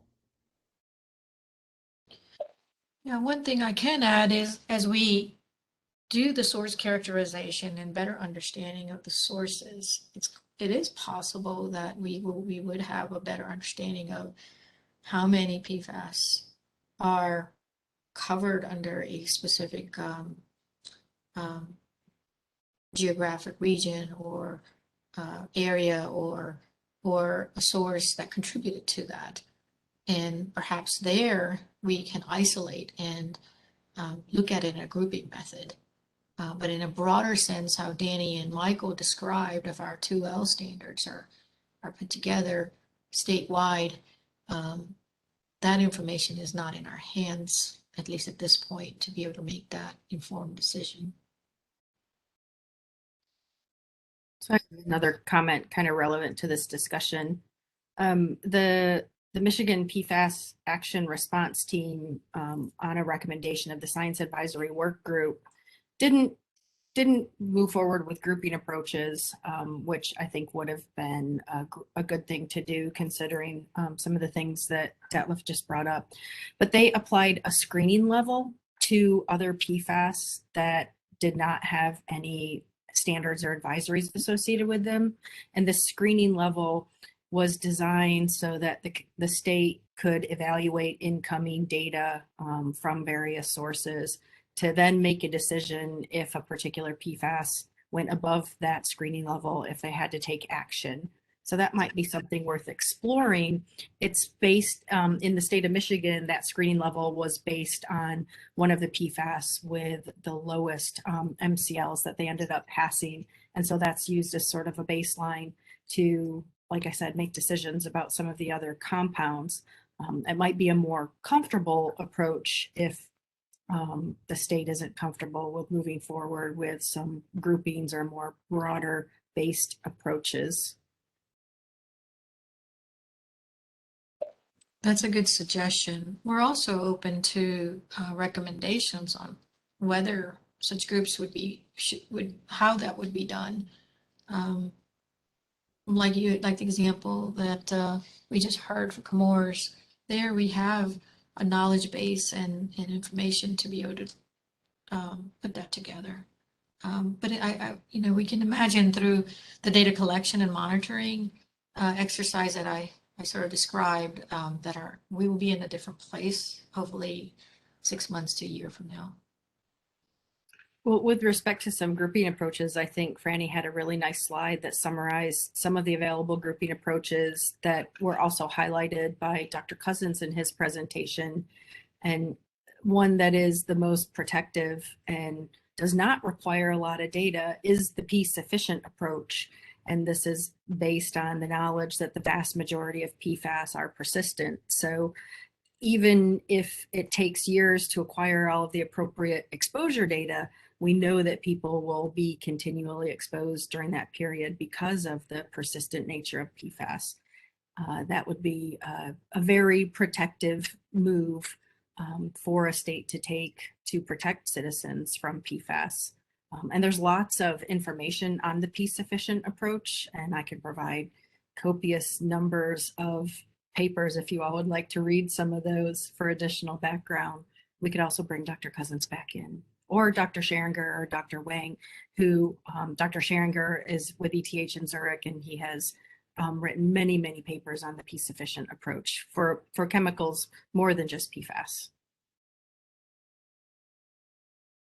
Dr. DeWitt, I would really love to read those papers, and I have some from both of the professors you mentioned, but I feel like you probably have a great number more of them. So if you could send them to me, I would really appreciate I'm it. happy to share those. Yeah, no problem. I'm going to suggest we pivot to DEQ's questions that Franny teed up. And while she's bringing that back up in the time that we have left, Franny or Shushma, let me ask, what's the best way for the SAB, since we had a truncated meeting today, if there's additional feedback on the overall approach, the draft path forward for emerging contaminants, including PFAS? Is that something that we need to wrap up before the next meeting, or since it's a draft evolving strategy, is it sufficient to encourage folks to think about it and share additional questions that they would have before another meeting? I would say for the question related to PFOA and PFAS, if possible, we would like your feedback. We're trying to bring in front of the EMC for our November meeting. And if there's a way to get feedback to us on that, I think it was the first question, maybe the second one too, that would be helpful.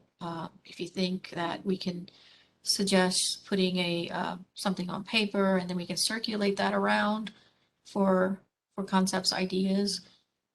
We could certainly delay bringing it to EMC, but we would like to avoid that if we can target our discussion around. I was asking about the last topic, the overall presentation path forward, as opposed to the 8 individual questions.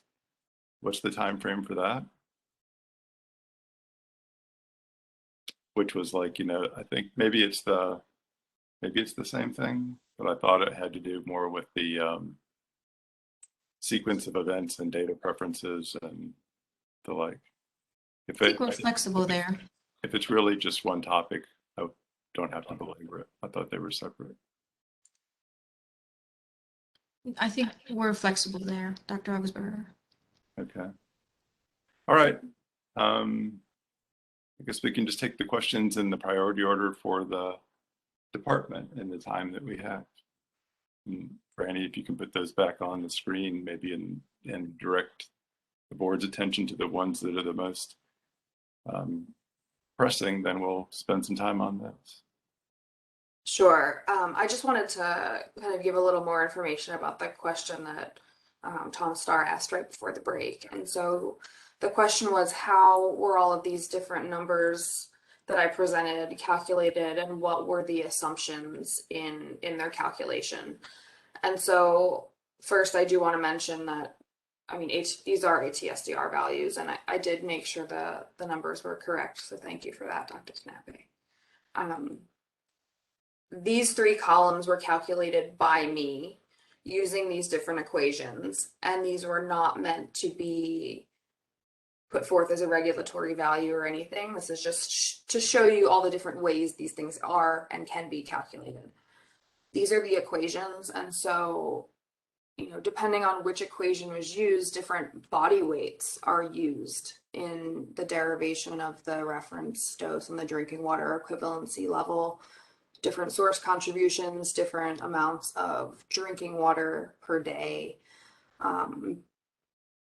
They're all a little different, and so the slide's a little bit of a mess, and I apologize. I did this during the break very quickly, but this just gives you kind of a brief overview of all the things that were different in those equations and how the numbers came out to be so different.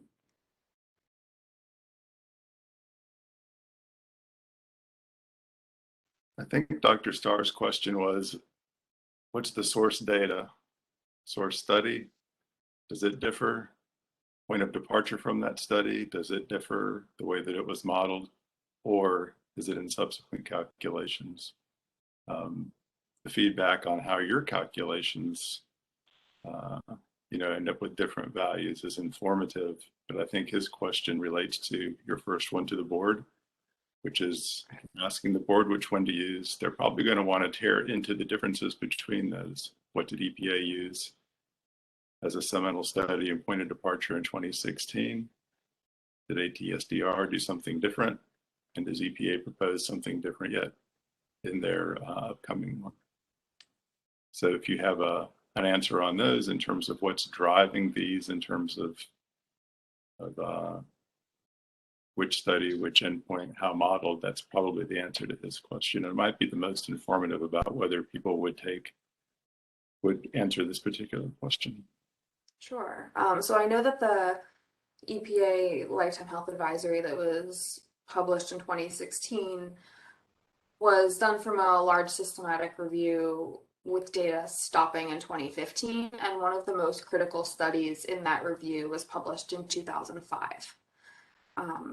When ATSDR put out their recent report, their scoping and systematic review stopped at the end of 2019, I believe. And so their critical study, I believe, was from between 2015 and 2018. I can't remember the exact date, but I can provide that summary information to the board after the meeting, and we can go from there. But they are certainly different, the studies that were used to derive these different values. So the PFOA study was from 2016. 16. Yeah. Thank you. And I think that the PFAS study was either the same or similar, or it might have been that in the EPA original document, they used a study by Butenhoff to derive the PFOS factor. And that was based on a behavioral outcome in developmentally exposed, I think, rats. I can't remember. And then they switched and used something different, I think, in the revised guideline. I can't remember. Like you, we can go look this up later. But could we talk for a minute about the ATSDR MRL for PFOA, or is that getting too much into the weeds right now? I think it's particularly applicable to this first question. I will say, if we don't have an answer to Dr. Stars on, how do you get to different numbers? Is it because you started at a different place? That'll make it hard to resolve this question today, which I hear is your goal. Not impossible, but potentially harder. In other words, the oral reference dose compared to somebody else's reference dose, where did those start? But if you have another question, Jamie, since we've already said that there'll be follow-up information on the first one, sure, dig into it. So just the one point that I wanted to raise with respect to the MRL recommended by the ATSDR, I mean, I think it's a protective MRL, but it is based on a study that used only a single dose of PFOA. So that it's a study by Cascella et al. They gave a single dose of PFOA to pregnant, I think, rats for a period of gestation, and then evaluated various changes in the offspring at 2 different ages. And I believe that the critical effect is associated with the skeletal system, so associated with delays in markers of skeletal growth. So delays in development are certainly appropriate endpoints to consider. But I guess my concern with this is that it was only a single dose. So it was not a study that included a dose range.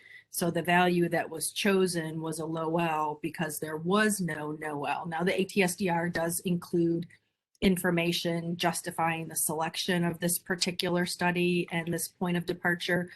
But I just wanted to raise that as a point of discussion and ask the state if deriving new values is something that you all want to do, or if you would rather use values already derived by other entities and possibly used by other states to establish their health protective values.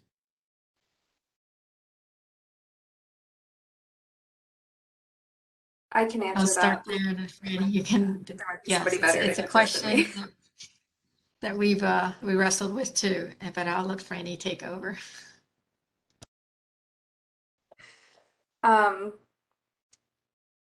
Yeah, so I think that there's a lot of different avenues we could pursue, and I think that for a lot of the PFAS, having a federal level to implement would be the fastest method of regulation and certainly the most well vetted.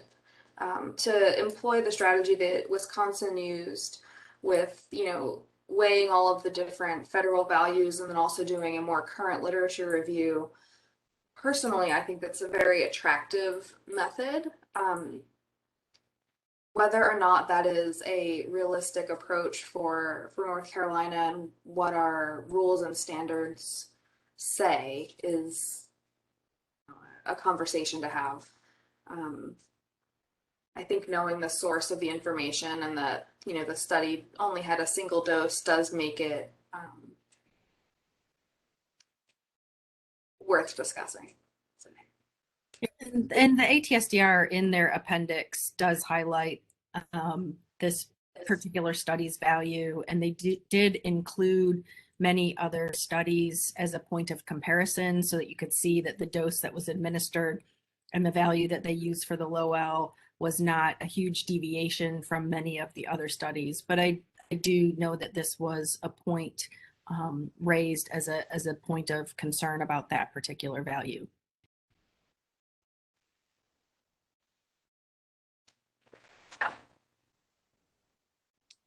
Thank you, Jamie. Other questions about or context or direct feedback about whether or not you'd recommend use of the ATSDR MRL being used directly?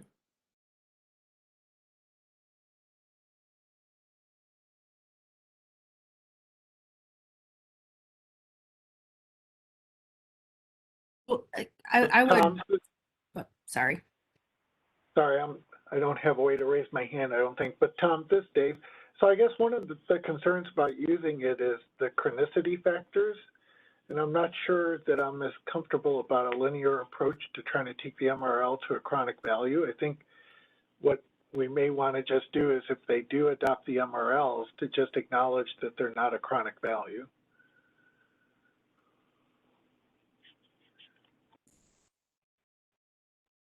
Okay.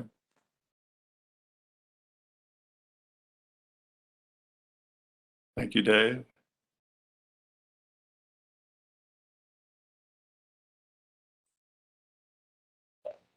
That's a good suggestion.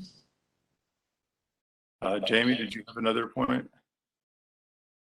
I was just gonna say that, the ATSDR is, you're not limited to just using their recommendations, right? You could look to other states and see what other states have done. If they used a different study and that study was defensible, you could certainly apply those values from other states, right? Or even derive your own, as you just mentioned. So you're not limited to ATSDR. I just want to make sure. Yeah, let me, if it's okay, Dr. DeWitt, let me ask some of our standards folks to weigh in here. It is really challenging, the kind of information they bring in front of folks to deem it credible and acceptable for regulatory purposes. So let me, Danny, if you or anybody in your group can weigh in on this question, that would be very helpful. Using other states' studies and methods. Yeah. I see Bridget is on. Bridget, are you available? I don't know if she's a panelist or able to participate. This is Bridget. Can you hear me? Yes. We can. Hi, Bridget. Hi, thanks, Danny. So I am the Groundwater Standards Coordinator for the Division of Water Resources. So I work particularly on groundwater standards. So we are able to look at what other states, what studies they use. The source that we are looking for particularly is the reference dose for use in our calculations. Our rules do lay out what preference we would use to find the reference dose. So as Franny mentioned, we do rely heavily on the EPA's IRIS program. That's all written out into our rule in order of preference, as I said. So the first is the IRIS program. The second is EPA health advisories. The third is other EPA risk assessment values. And the fourth is other published, scientifically valid and peer-reviewed toxicological information. So we do have some leeway there over what we are able to look at when we are finding those reference doses.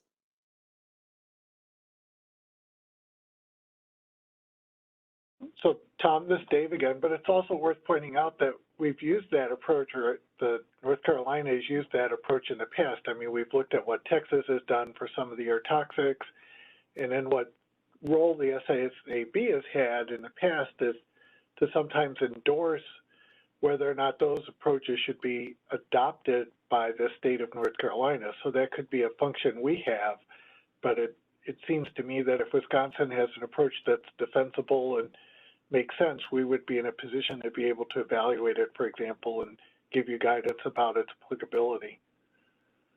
I think that's right, Dave. And I think, you know, with Gen X, it was a derivation without there being a federal number. So we've derived guidance. We put forward EPA guidance when it seemed to be the most current. And we have a question before us now about ATSDR. I think Jamie probably gets the closest to this at, you know, what's the seminal study and is the science there better? My own view of it is that there are data preferences that seem to be, you know, set by state policy. The board doesn't really need to comment on those data preferences. We can be value added, I think, in saying, is there a reason to pick one data preference over or another? For example, if EPA IRIS is step number one, but the number is older than something in steps 2, 3, or 4, a question might be, is the science in something in some newer synthesis by ATSDR or by a particular state or an individual study, is the newer science that an older synthesis appropriate to use? That, I think, is a science question that doesn't really rely on the policy interpretation, but it does seem like the board has been asked to and weighed in on deriving a standard from whole cloth, reviewing EPA numbers and reviewing ATSDR numbers, and also numbers from other states, as you point out. Is that helpful in framing the question at all, or people's thinking that the sequence of preferences is in part important because of how broad those reviews are, but also influenced for emerging compounds like this and how timely they are, and there may be something newer.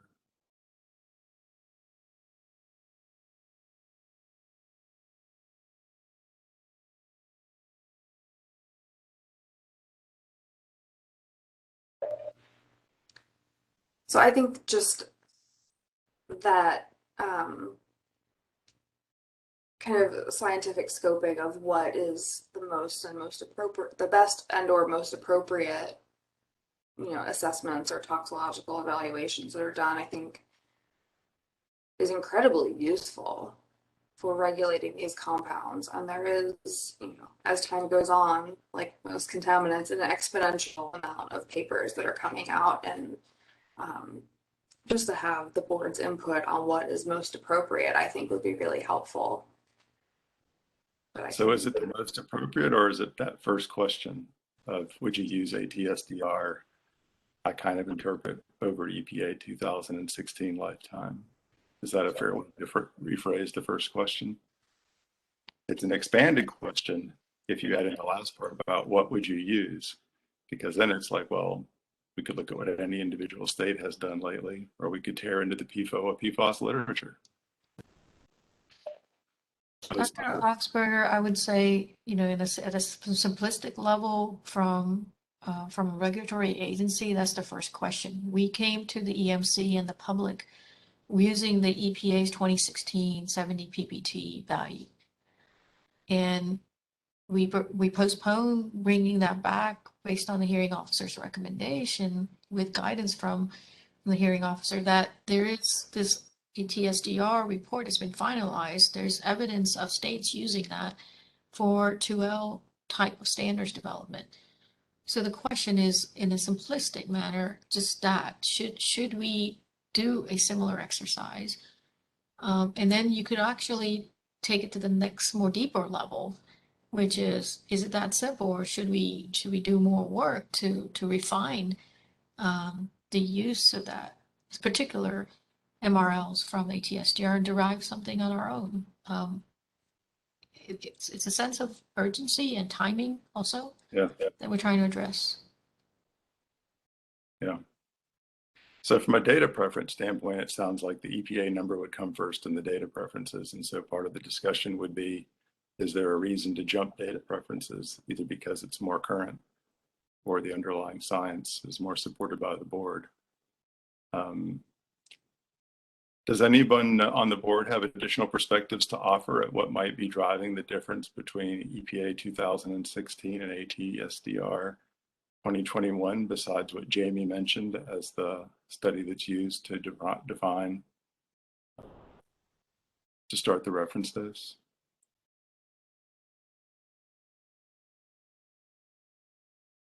This is Jamie again. You know, I think if you do a side-by-side comparison, there might be some additional deviations between the two other than just the chosen study. So for example, for Pfafs, I believe that and I'm looking this up, that the endpoint used by ATSDR was Luebker et al.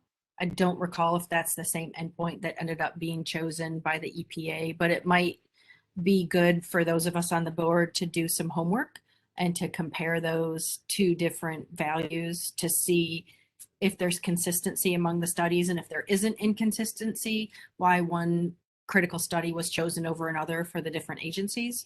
I think that would help us in making recommendations about which to use. And then for states maybe that do have MCLs for some of these compounds, see if their MCLs are based on reference doses that are common to one or both, that is the ATSDR or EPA. And if there is a departure, again, understanding the reason for the departure from a study used as the critical study for EPA or ATSDR. That'd be some good homework for the board. Not that I'm really wanting to take on additional homework, but I think it would help us to ensure that our recommendations are based on the best available science used to make a decision today as opposed to 2 years ago or 4 years ago. Yeah, I mean, that's what I was trying to express previously in terms of data preferences.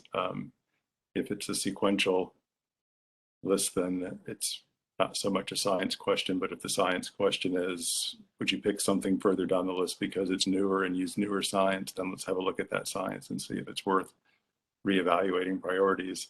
I don't know enough of the way to do that, though, besides digging into the side-by-side, like you mentioned, in terms of what's driving those, so that it's a science answer back instead of just saying, that it's newer. The EPA oral reference dose from 2016 was 2 × 10⁻⁵. And these ATSDR numbers are, I just went off the screen, but they were, 2 or 3 × 10⁻⁶. So an order of magnitude difference in terms of the final endpoint. And Tom's question, I think, is answered by what you just suggested, which is what explains those differences starting at the beginning.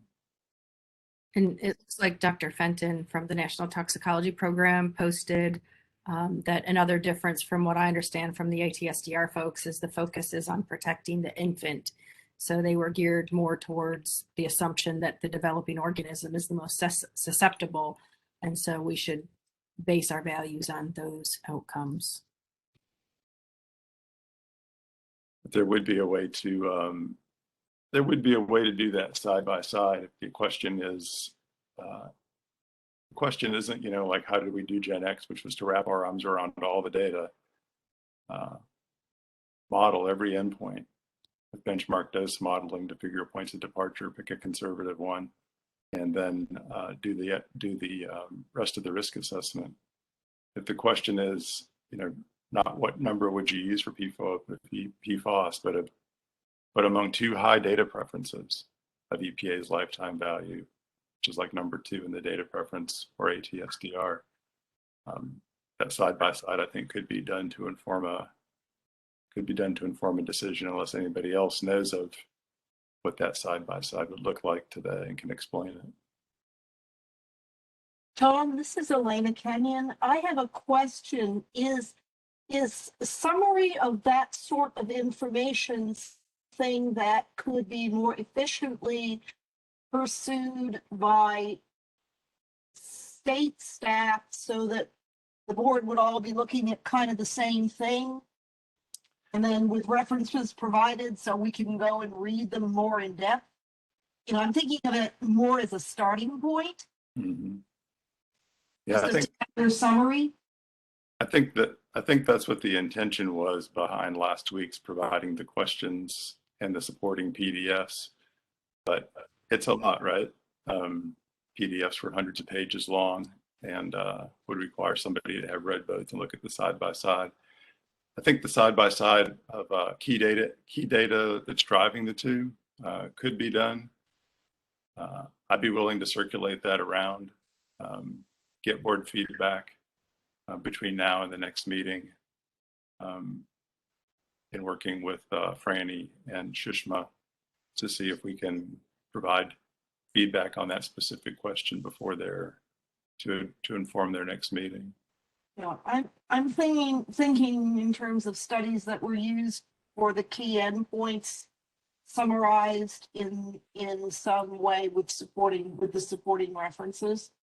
I just think it would give us I think it would give the board a chance to do their homework, to organize themselves to do their homework in an efficient manner.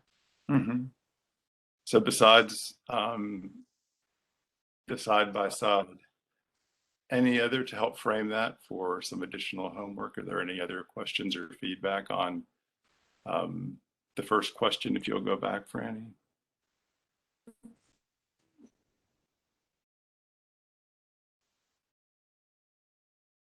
Anything else? I'm sorry, go ahead. So I think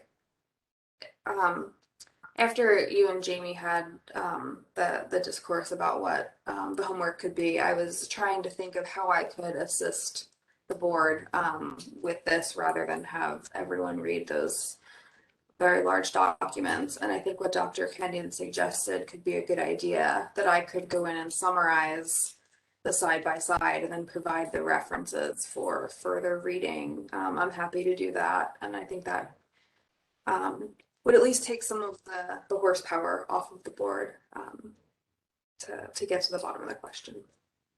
Great. Let's look at the next question then.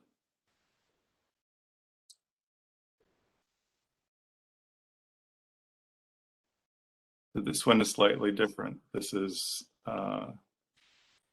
using ATSDR's number for which there isn't a preference for there isn't an EPA step 1 that's done yet. It's in draft, and the board hasn't previously weighed in on a number for this like we did on the 70 combined PFOA PFAS.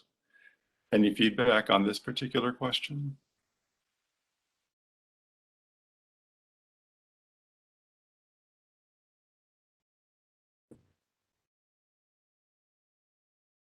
I guess I have one, and then I'll see if anybody else does. Remind me what the time frame was for EPA's development of their two numbers. When you say in step 1, that means that by what step would you have an idea of their synthesis of toxicological data? So public comment is step 4, and that's when they've got everything kind of in draft and they put it out to the public. We've seen values change from the public comment draft to the final value, and generally that value does get lower.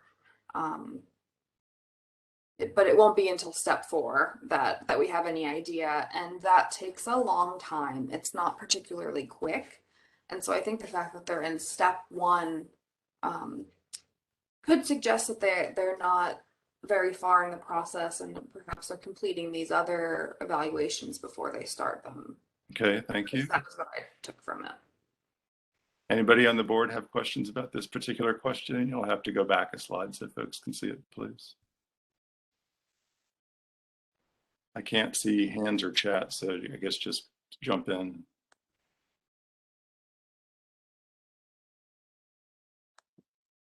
So this is Jamie. I think that this is going to be an ongoing process into the indefinite future if PFAS are handled one by one like this.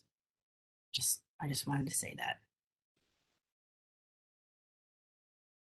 And the National Academy right now is continuing this effort to review the literature, right? So past ATSDR, they're continuing efforts to assure that, you know, the latest and the latest values are incorporated into these kinds of conversations.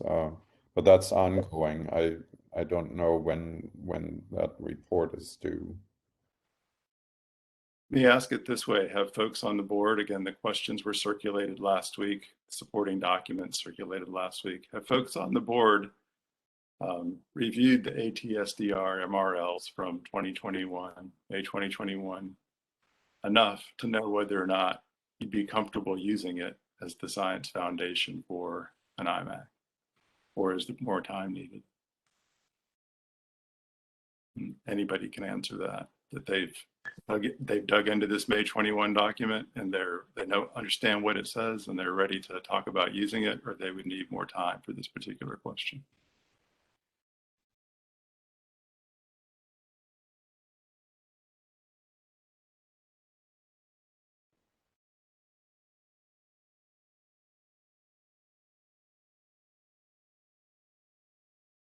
And maybe this is a question I have about the ATSDR approach, since I'm not a toxicologist. Were all of these reference doses developed one by one? Or was there any consideration given that these compounds exist almost always in mixtures? So as far as I know and understand is that these values are coming out individually, and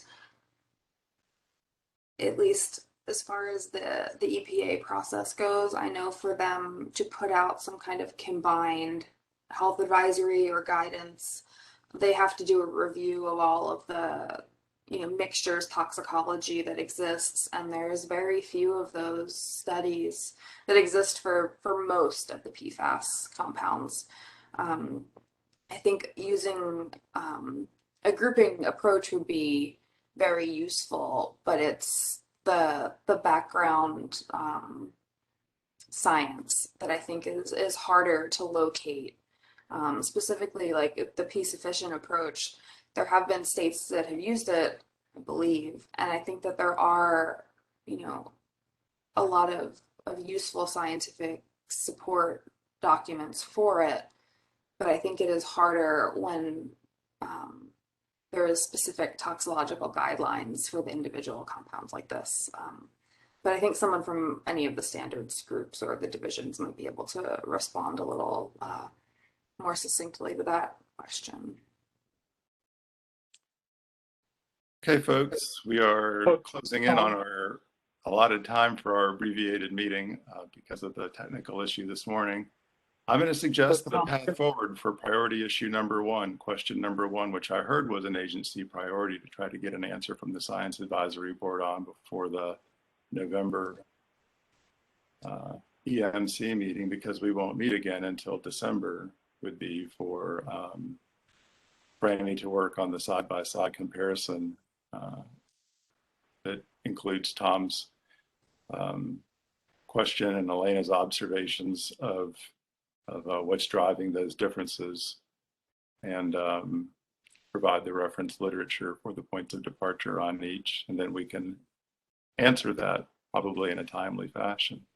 I'm going to suggest that for the remaining questions, people let Franny and I know whether or not you think that question is specific enough to ask if you had more time to look at the individual references, or like this first one, whether there's actually some more homework that's needed to frame or answer that question, either to get clarity on what's being asked or to get support in guiding it, so that we can revisit those, which I heard Sushma say is a little more fluid. We can revisit those other questions later. Is that an acceptable path forward to the agencies we serve? But Tom, this is Dave. I've got maybe a general question and a comment too. So the comment is, I'm pretty familiar with the ATSDR approaches because I've been a peer reviewer, not for this set of documents, but for other documents in the past. So they undergo extensive peer review. They have high quality literature reviews, and they have a methodology that's relatively transparent for the derivation of the MRLs. So from a science perspective, their assessments are actually pretty solid. I guess part of the question is if as a board we suggest delaying things, what's the impact? I mean, in other words, as Jamie, I think, pointed out, these are likely health protective values. And so to try to have them adopted as an IMAC on an interim basis may be more defensible from a public health perspective than going through repeated iterations of looking at the literature, doing side-by-side comparisons of two different documents with two different methodologies, two different databases, two different goals. I mean, to me, I think if the question is the MRL process scientifically sound, the answer is yes. And is it public health protective for North Carolina to adopt those values? It could be more health protective than to not adopt a value. Yeah, I get it. I don't think that we'd be delaying the decision. You're the first person I guess I heard who said it that strongly, that maybe the answer to this question would be yes. And we talked about it for more than half an hour. So I'm not sure that we would get to the point in the next 5 minutes of a board recommendation as opposed to, you know, a couple of individuals. So I guess I didn't think it was a delay to have the side-by-side done, if it could be done between now and in time, you know, between meeting exercise done over email for review of the information that Franny would compile that was requested by Elena and Tom. Yeah, but I guess the concern I have is you can almost anticipate the side-by-side is going to differ with respect to the point of departures because the methods by the two agencies are different. They're not going to use the exact same approaches for, say, looking at a drinking water standard. So then what really is the board and the state going to do? I mean, we're going to be in a position of saying both approaches are potentially health protective, but there's going to be no clear evidence that says one is superior to the other one. I just deal with these numbers all the time, and I mean, that's the reality. Yeah, I don't disagree. I don't know how that we get to an SSAB recommendation though without the homework that a couple of people asked for in the now 3 minutes that we have left. See what I'm saying? I mean, there could be a science reason that somebody says, oh no, I would pick A over B based on the following science rationale. Or it could be that it ends up like you say, that decisions had to be made with regard to what the particular study was, and there's science support for both approaches. We probably still have to make a recommendation as a board though.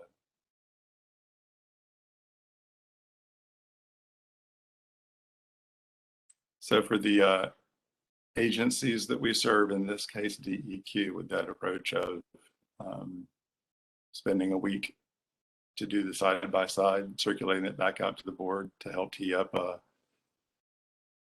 discussion on the topic before the next meeting to keep you all in schedule work. Yes, Dr. Augsburger, I think Franny is available, and we've talked about supporting the board at exactly this level to facilitate and streamline the information gathering and synthesizing so that you can focus on the thinking part of it. So we're happy to help provide that assistance. All If it right, was thank you. if it was easy, we would have been done, right? I'm sorry to debrief. Well, if we had started at 10, we might have been done. Who knows? I'm sorry to have to debrief and move it on, but I do have a stop at 2. So I'm going to move us to the public forum section of our meeting. And we have one request in the virtual format that we have to have for people to request attendance in advance from Dana Sargent. So Dana, if you're still on the phone for the WebEx, the floor is yours. Thank you very much. Can you hear me? I can. Okay. Thanks so much for the presentations and for the discussion. My name is Dana Sargent. I'm the Executive Director of Cape Fear River Watch. And concentration limits to surface and groundwater are needed. And the DEQ has heard from Cape Fear River Watch on those topics through our written comments. But I fear, and Assistant Secretary Mazemore, as well as Dr. Nilsson's presentation confirmed, that we will get quite held up on process with this strategy. It seems also that shockingly DEQ is dedicating quite a bit of its time on PFOA and PFOS only. Not only is PFOA held up due to its current IMAC, but regulating just these 2 legacies is not going to be protective for our community, nor does regulating by grouping. We need protection from the mixture of the hundreds of PFAS we've been exposed to in this state. It seems DEQ is counting also too much on the Science Advisory Board to provide input on regulatory actions. I didn't know that regulatory strategy was the intention or even in the wheelhouse of expertise of this board. As well, Assistant Secretary's presentation, Mazemore's presentation indicated step 1 of their process map was, quote, building scientific understanding. And this is quite alarming and frankly disturbing for me. We have several scientists on this board and others across the world who have provided plenty of science for years that supports regulatory enforcement. And at what point do we reach enough scientific understanding to take some action? There are many states, as you all know, across the country with far less exposure than in North Carolina, who have taken much more bold action. With that, I'd like to spend my time here just highlighting 2 steps that DEQ can and should take right now that will reduce exposure, clean up the water without going through the IMAC or the MCL process. And the law is on your side to take these following actions now. First, DEQ must require all NPDES permit holders in the state to disclose any PFAS in their discharge. Dr. Nilsson's PFAS table of detected PFAS in NC is extremely limited. As you know, the consent order required non-targeted analysis of the PFAS coming from their facility, which found 257 unique and, quote, unknown PFAS beyond the 40 or so already identified coming from that one site. And Assistant Secretary Mazemore indicated DEQ would, quote, evaluate permit holders on 29 PFAS. I'd like to encourage DEQ to follow the law and require companies disclose any and all PFAS coming out of their facilities and to prioritize this action. There doesn't need to be any red tape or process mapping to do this. This is already in the law, and it should have happened years ago. With that knowledge, and to get to the end goal of reducing contamination without the drawn-out process just presented to us, to Dr. Canape's request of an alternative approach, there is an easy one available, and DEQ is required by law to follow it.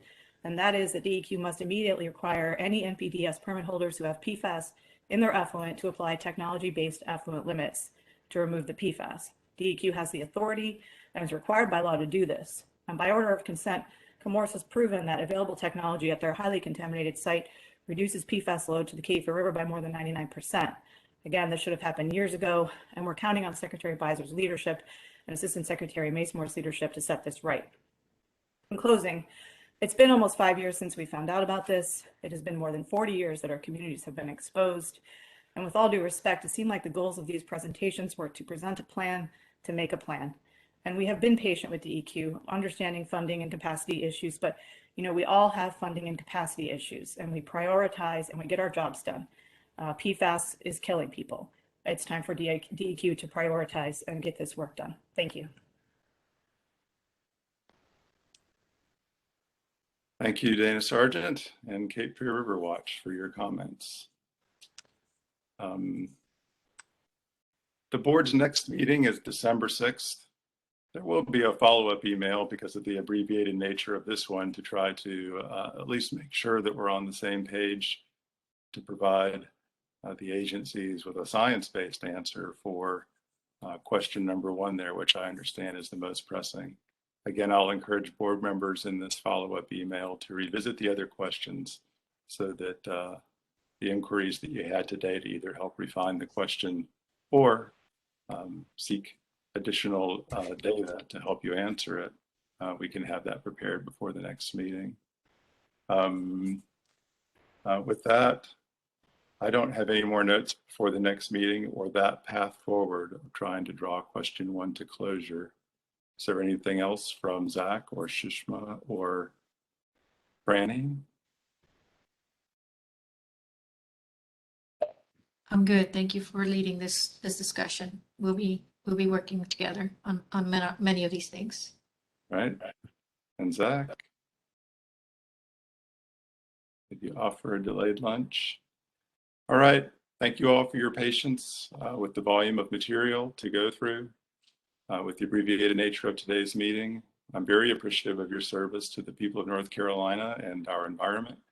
And we will press ahead with a follow-up email to get an answer to question number 1 to try to stay on target for DEQ's rulemaking processes.